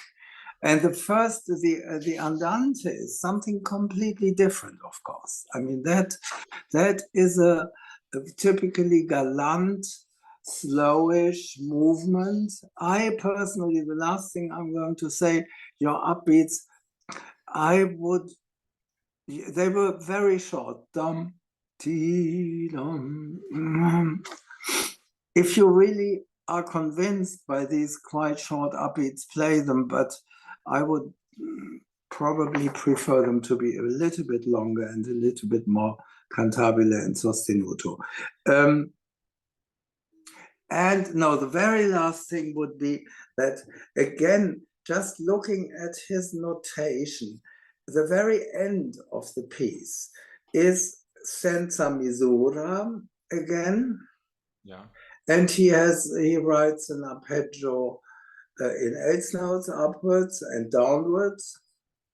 Yeah. Maybe I couldn't hear, or surely I couldn't hear exactly what you were doing with your right foot in those moments. I had the feeling as if I would have taken more pedal, but for me, it's impossible to judge on Zoom.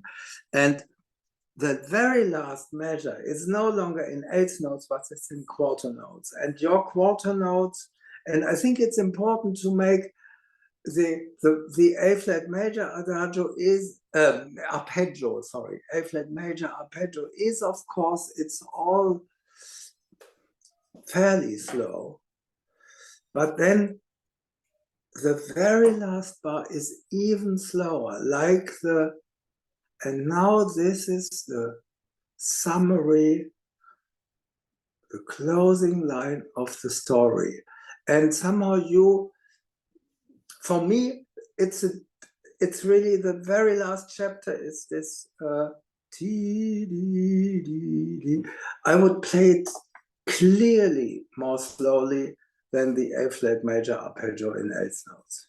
As a summary of this is what do we learn from this story? Like a fairy tale. Mhm. Be good and virtuous. So it's a bit this I would do. Do you have any questions? Yeah, I have a question for the turn ornament. Yeah, this is something I have to. That I you especially in the G major. have to tell your colleague who played the F sharp minor fantasy. I mean, there is this really unpleasantly difficult ornament which he writes on resolutions. Yeah, but especially. Yeah. Sorry. No, go ahead. Sorry. No, say you. No, that's also, yeah, I want to ask another thing, but that's also a good point. No, So please ask your thing. Ask your thing. Okay, so my question is because sometime he write like the little sharp below the turn, but sometimes I played like with the F sharp, for example, if he's on a G, even though it's not written. So I want to ask you if it like there is kind of like a practice on maybe which scale degree the turn is on, or when we should alter the lower notes and when not to do it. So for example, in the larghetto, already the second bar, at the end of the second bar of the larghetto, then I play A, B, A, G sharp. I play with the G sharp. And because this one didn't sound right to me, but he didn't write the sharp below the turn. So that was my question. How do you play? Because I haven't paid attention. How do you play the Doppelschlag? Is a turn in 1, 2, 3, 4, 5, 6 in bar 7 on between the D and the G. With the C sharp. C sharp. So I play. Yeah. Yeah, I didn't even notice. So there is no way of knowing, I think, because occasionally, as you say, little signs are added to clarify. There is one here also. But in many cases, it's not. And it's never systematic.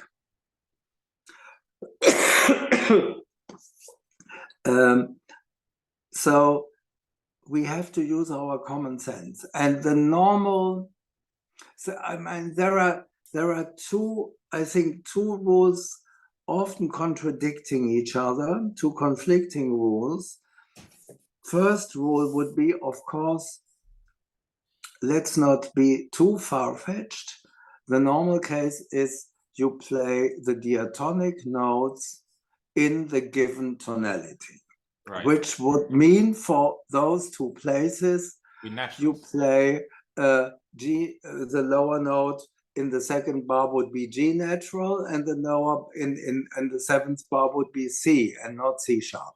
So on the other hand, you see quite a clear preference that a turn should comprise all in all the interval of a minor third, if possible. So it can have the half note if you have a turn on the major third. Okay, so because if it's minor, if it's a minor key, like this, and not, of course, like not chromatic like that, of course. So like No, no, let me finish. The preference is to have it all three different notes, pitches in the compass of a minor third. So it consists of a major second and a minor second. And the minor or major can be up or down. Both is possible. And that is more natural as a major third. The major third, and your intuition is perfectly right, major third might be a little bit clumsy, let's say.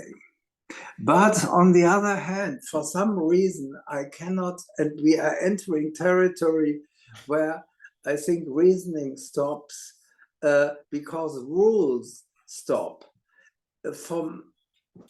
Without any logic, I would probably play in the second bar a G natural for the reason that so early in the piece, in this very simple piece, a sort of national anthem, I would find maybe the G sharp too spicy so early in the piece, but that's no argument, it's just a feeling I get. Yeah. Whereas 6 bars later, I find it actually very nice, the C sharp instead of C natural, because after having heard the C sharp right afterwards in the middle of the bar, we hear the subdominant, and then that gives a nice color to C natural.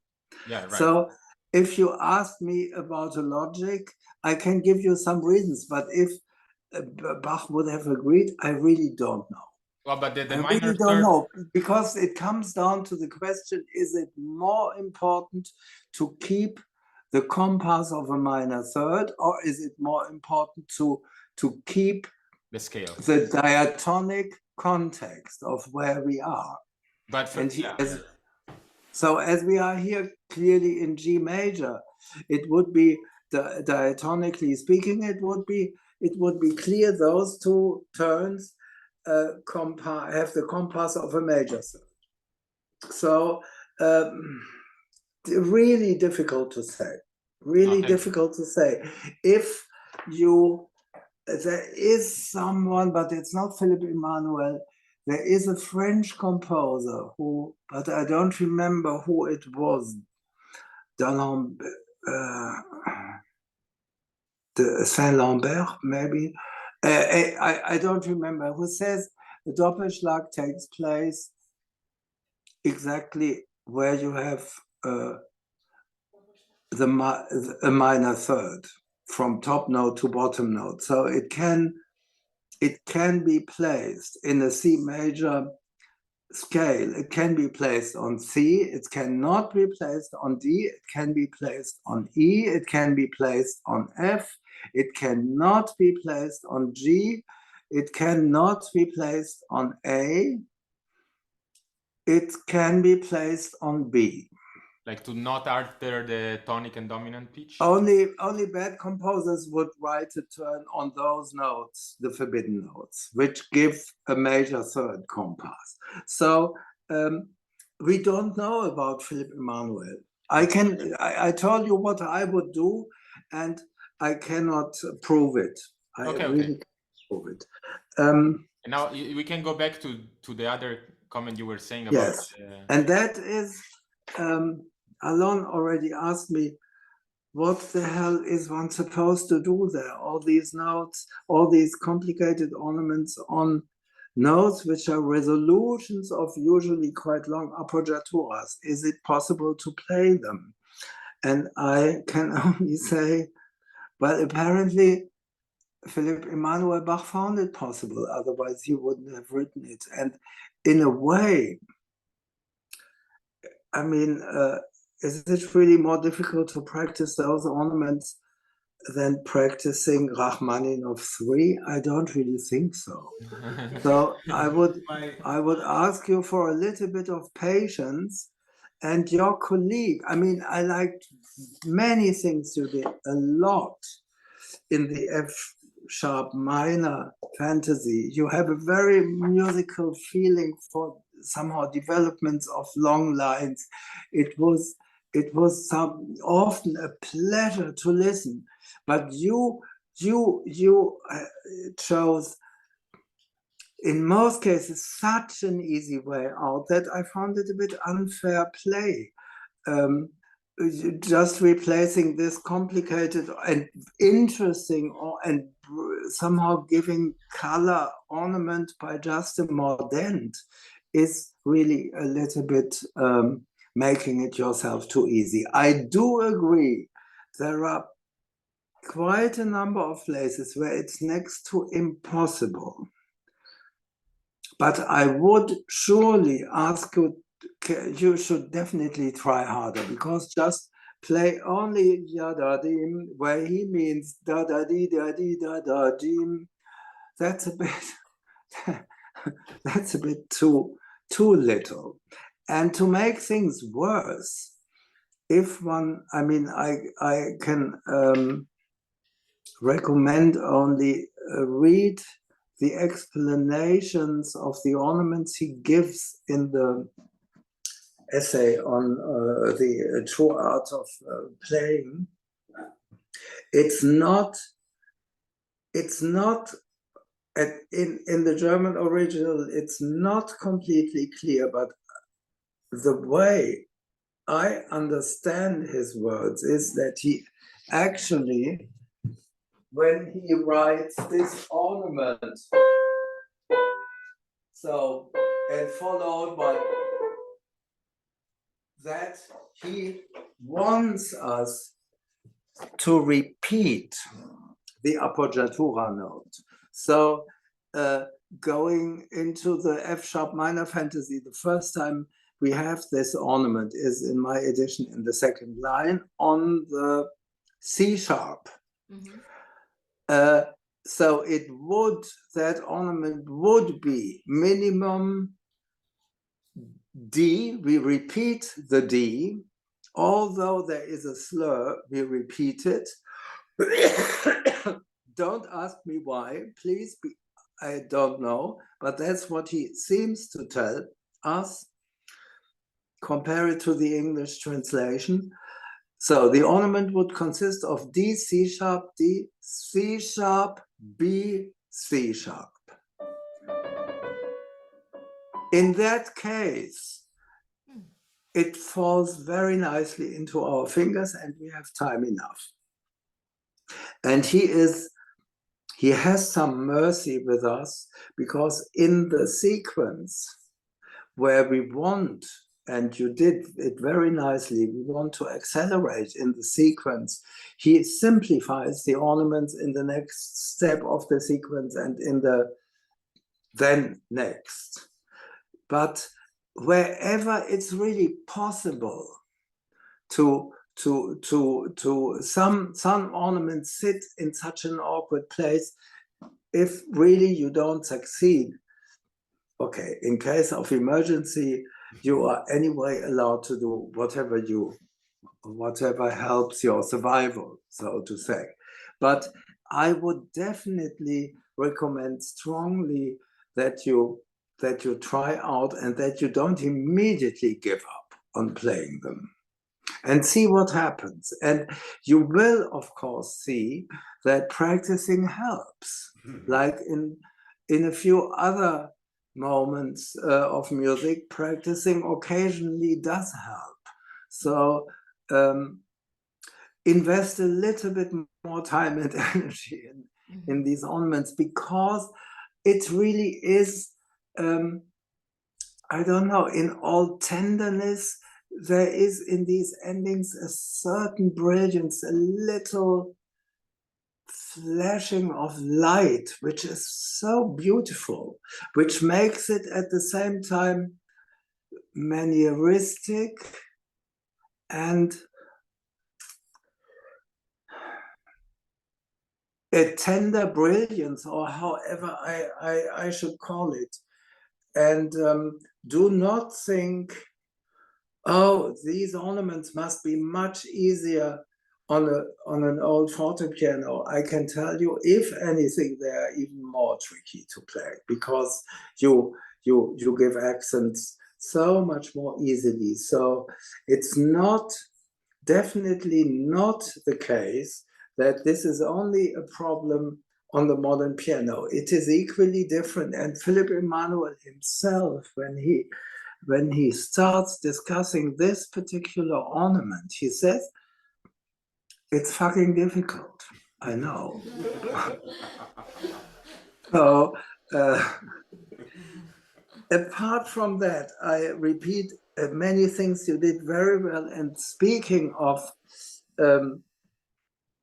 forte subito, piano subito, or crescendo, we have, I guess, all reason to agree with you that in certain contexts, he means not black and white forte piano, but he means crescendo, decrescendo, crescendo, decrescendo. If always, I do not know, but this is not the most important thing. But here, again, it's of course a long and very sentimental monologue, which with lots of dynamic shadings. And if we see in the, just to give one example, the first time the Largo appears on the third page, the Largo in B minor.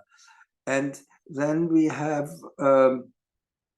in the second line of this, we have Forte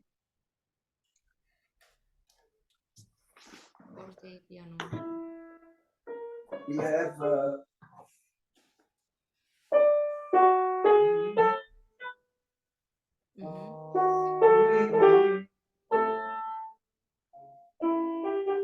etc., etc. Of course, we will try, just like in we would do in Schubert or in, I don't know, in Brahms. We will try to convey the impression as if as if we can do a crescendo on the note, on one note, going to the forte, because it would be very unmusical. And of course you didn't do it that way. In those places, it's completely clear we have to find a round dynamic.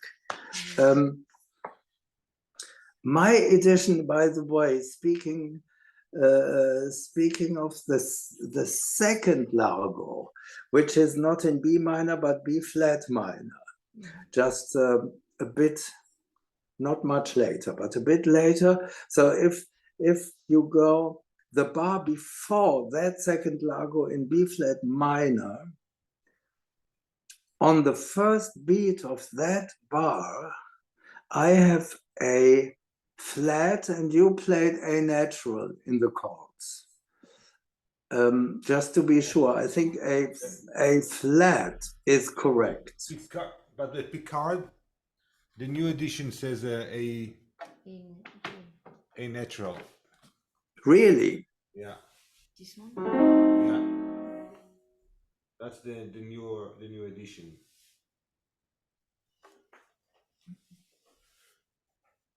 I don't know where that comes from.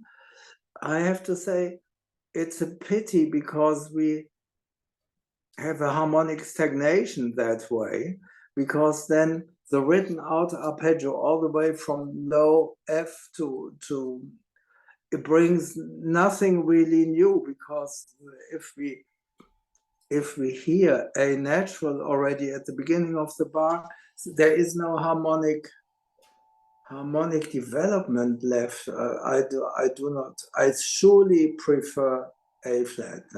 I have to say. But also the right hand, right? Also the right hand, right? Yeah, of course. That with the first time, and only then in the 32nd note arpeggio for the first time. Then exactly. Then a natural. But I do not know. I cannot comment because I do not know I suppose there is. And the autographs. There's only one source because it's a manuscript which still exists. Let me wait a moment. I might be able to find it. Wait 1 second.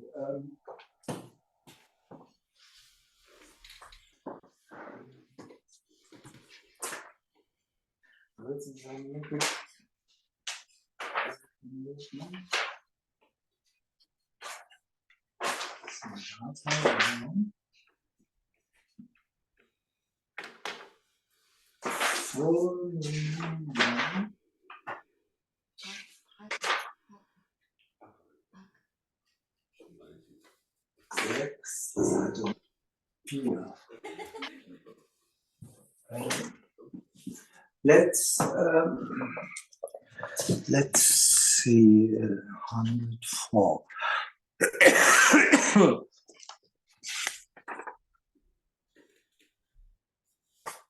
No, this is. I have to quickly see, but this is not. No, this is not his handwriting. Here is. I have a facsimile edition.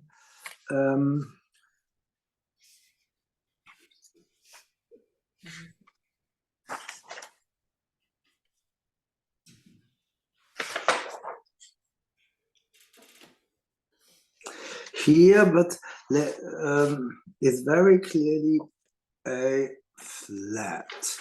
Let me quickly see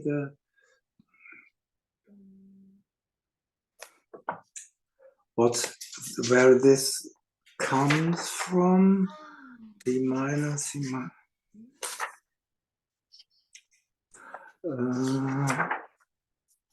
Critical notes. Fugue form, Polonaise, free fantasy, source, copyist unknown. Yeah, so it's a contemporary copy by an unknown copyist that this facsimile edition gives, which makes me think that probably there is no autograph for this piece. And all I can say is the copyist reproduced here gives completely without any doubt, because it's all extremely legible, gives a flat and not a natural. That's all. And for musical reasons, I strongly prefer a flat. But let's not endlessly dwell on this.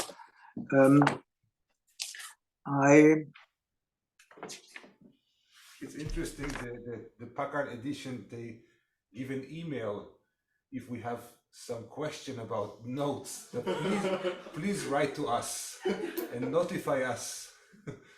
Yes, I mean, isn't that good? Write them and ask. Write them and ask where they have the A natural from. I mean, there must be a critical report, of course, which often, I mean, that's the problem if you download these scores for free in the internet. What you never get in most cases is any critical commentary, because they are omitted. So I'm sure if this is already edited in Packard Humanities, there will be a critical report, but you have to buy it. You have to buy the book. That's the problem. But you can write them anyway, and maybe someone is nice and explains it to you. So I have to finish at some point, so I really will come to the end. A few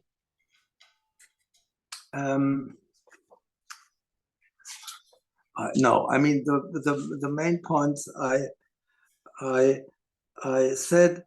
Of course, there are in this piece, which has these long stretches of monologue with a very flexible, variable dynamics.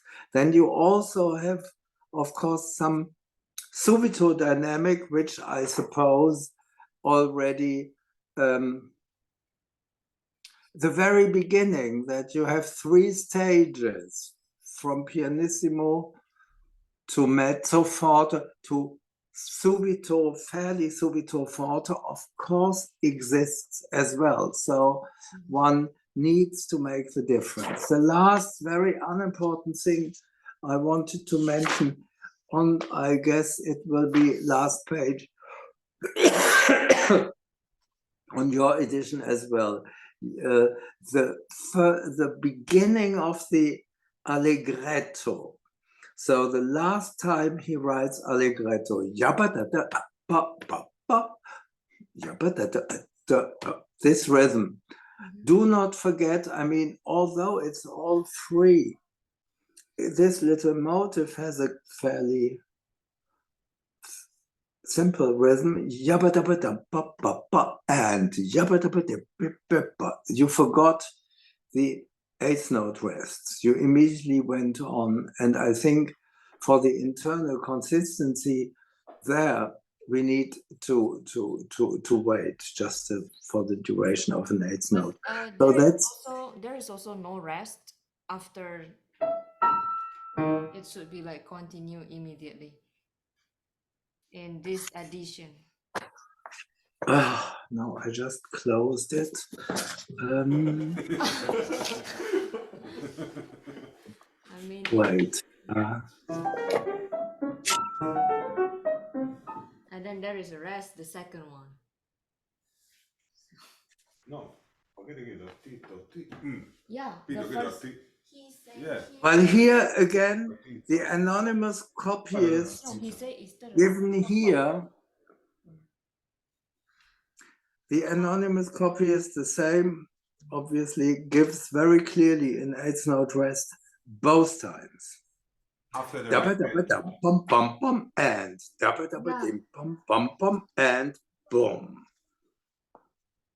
Yeah. So that. yeah, that's it. Any questions which I can answer sort of preferably with yes or no in order to. Anything particular in the A major sonata that you were? Oh yeah, we didn't even. I'm very sorry. We didn't come to that sonata. I'm very sorry. I completely forgot about the sonata now, but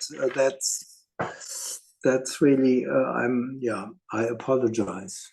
Whoever wanted to play it. Certain things that we should look into that sonata in particular that comes to mind offhand.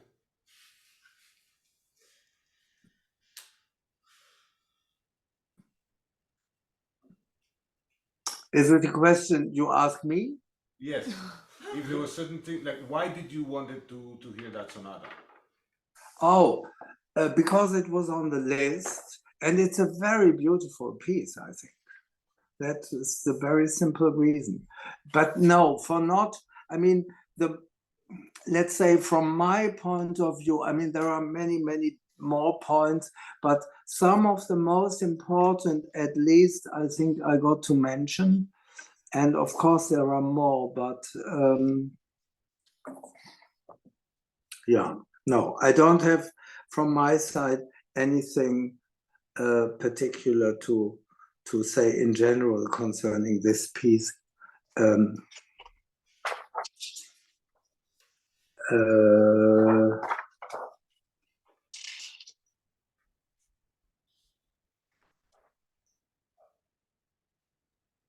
No, not really. No, not really. Okay, I thank you for your questions. attention. Questions. Any questions? Any questions? So how would you think CPE Bach would react instead of writing in clavichord? How would he write it in like modern piano, this kind of the dynamics? I'm not sure I understand your question. Say it again, please. So instead of writing, like, for example, this is piano and then forte, and then piano. And it's very awkward to do in the piano today. And how would he react if it was if he were to be written like on the piano today, like, instead of the clavichord? I don't know. No, I mean, this is the old,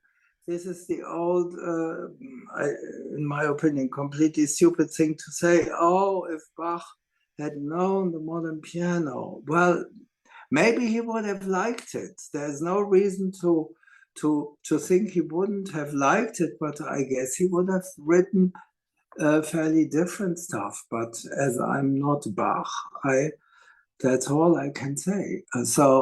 But exactly the same applies to Mozart and to Beethoven. So I think it's a question which surely never will have an answer. No. How would he have composed after Hiroshima? I don't know. I mean,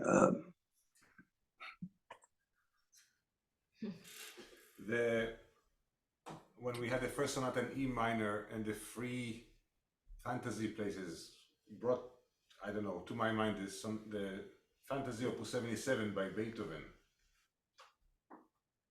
Very much so.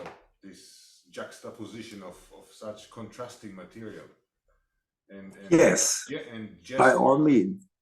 Of course, that piece shows a certain closeness with Philipp Emanuel. It also shows a certain closeness with Muzio Clementi, of course, who wrote also a couple of fantasies, and in a more classical vein. So, I mean, we see that comparing the two fantasies we heard today, obviously the C major fantasy is the more modern piece, because it is no longer a free monologue often without bar lines, but the freedom, as I said already, is in the juxtaposition of very different material.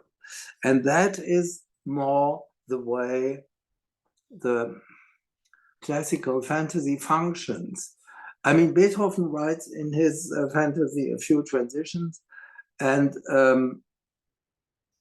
but if you compare with the Mozart C minor fantasy, it's also fairly, I mean, not in character similar to this C major fantasy by Philipp Emanuel, but in the sense that it has very clearly defined different sections with maybe a few notes of transition.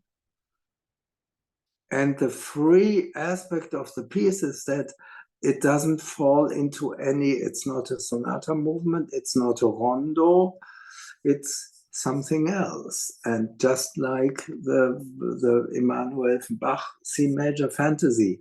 So Beethoven is like this, and the Clementi fantasies are also reflecting this. They work in larger sections, and within the sections, they are not free in the sense Philipp Emanuel is, without bar lines, etc., etc.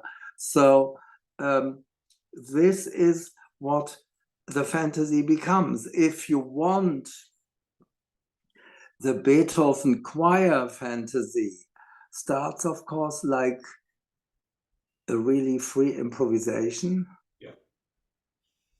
And then gradually it gets more into composition. That's, I would think that maybe even more than the piano solo fantasy by Beethoven, that is also a piece reflecting quite a bit of Philipp Emanuel, and the melody actually of the choir fantasy, yum dum dee dum dum dum dee dum bum bum. It's actually that's a kind of melody like the Larghetto in Philipp Emanuel Bach's C major fantasy. It's faster, of course. I think it's allegretto, but sort of this simplicity is actually quite similar to what the Larghetto does in Philipp Emanuel's fantasy.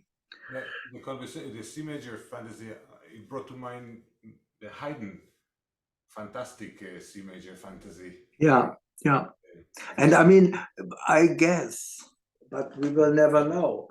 I mean, this fantasy is a very late piece, the C major fantasy, and in some of the late pieces, Philipp Emanuel seems to be reflecting Haydn. So the older composer is reflecting the younger. The thema, could be Haydn without any problem. But the Haydn one is no, surely I don't want to draw a close parallel to the Haydn C major fantasy. I just wanted to say Philipp Emanuel can be very close to Haydn in some of his latest pieces. There are also the three wonderful quartets for flute and viola and forte piano of 1788, his last year, which have movements which sound entirely like Haydn. And of course, the Haydn fantasy is somehow, does it have slow sections in between? I don't remember. No, it doesn't. It's a crossing between a sonata movement and a rondo. It doesn't have slow sections within. No, formally it is different, of course. My last thought. In the Tempest Sonata, there are these recitatives in the recap. Yeah. These also find parallels in CPE? Well, instrumental recitative is yes, but not only, because there's also, as you know, instrumental recitative in the chromatic fantasy by Johann Sebastian Bach. So that's a topos which keeps appearing, well, I guess something like in the 1720s or so, and lasts for quite a long time. And you also have Italian pieces integrating it. There is a beautiful harpsichord or piano concerto by Domenico Cimarosa, a famous opera composer of the end of the 18th century, which has a wonderful instrumental recitativo, a slow movement, just like the Genome concerto has recitativo-like passages in the slow movement, especially in the cadenza, of course. So I guess Philipp Emanuel is a very important influence, but probably not the only one when we talk about instrumental recitatives. Okay, goodbye, everybody. Have a nice afternoon or lunch or whatever. Bye-bye. Thank you. Thank you so much. Welcome. It was a pleasure.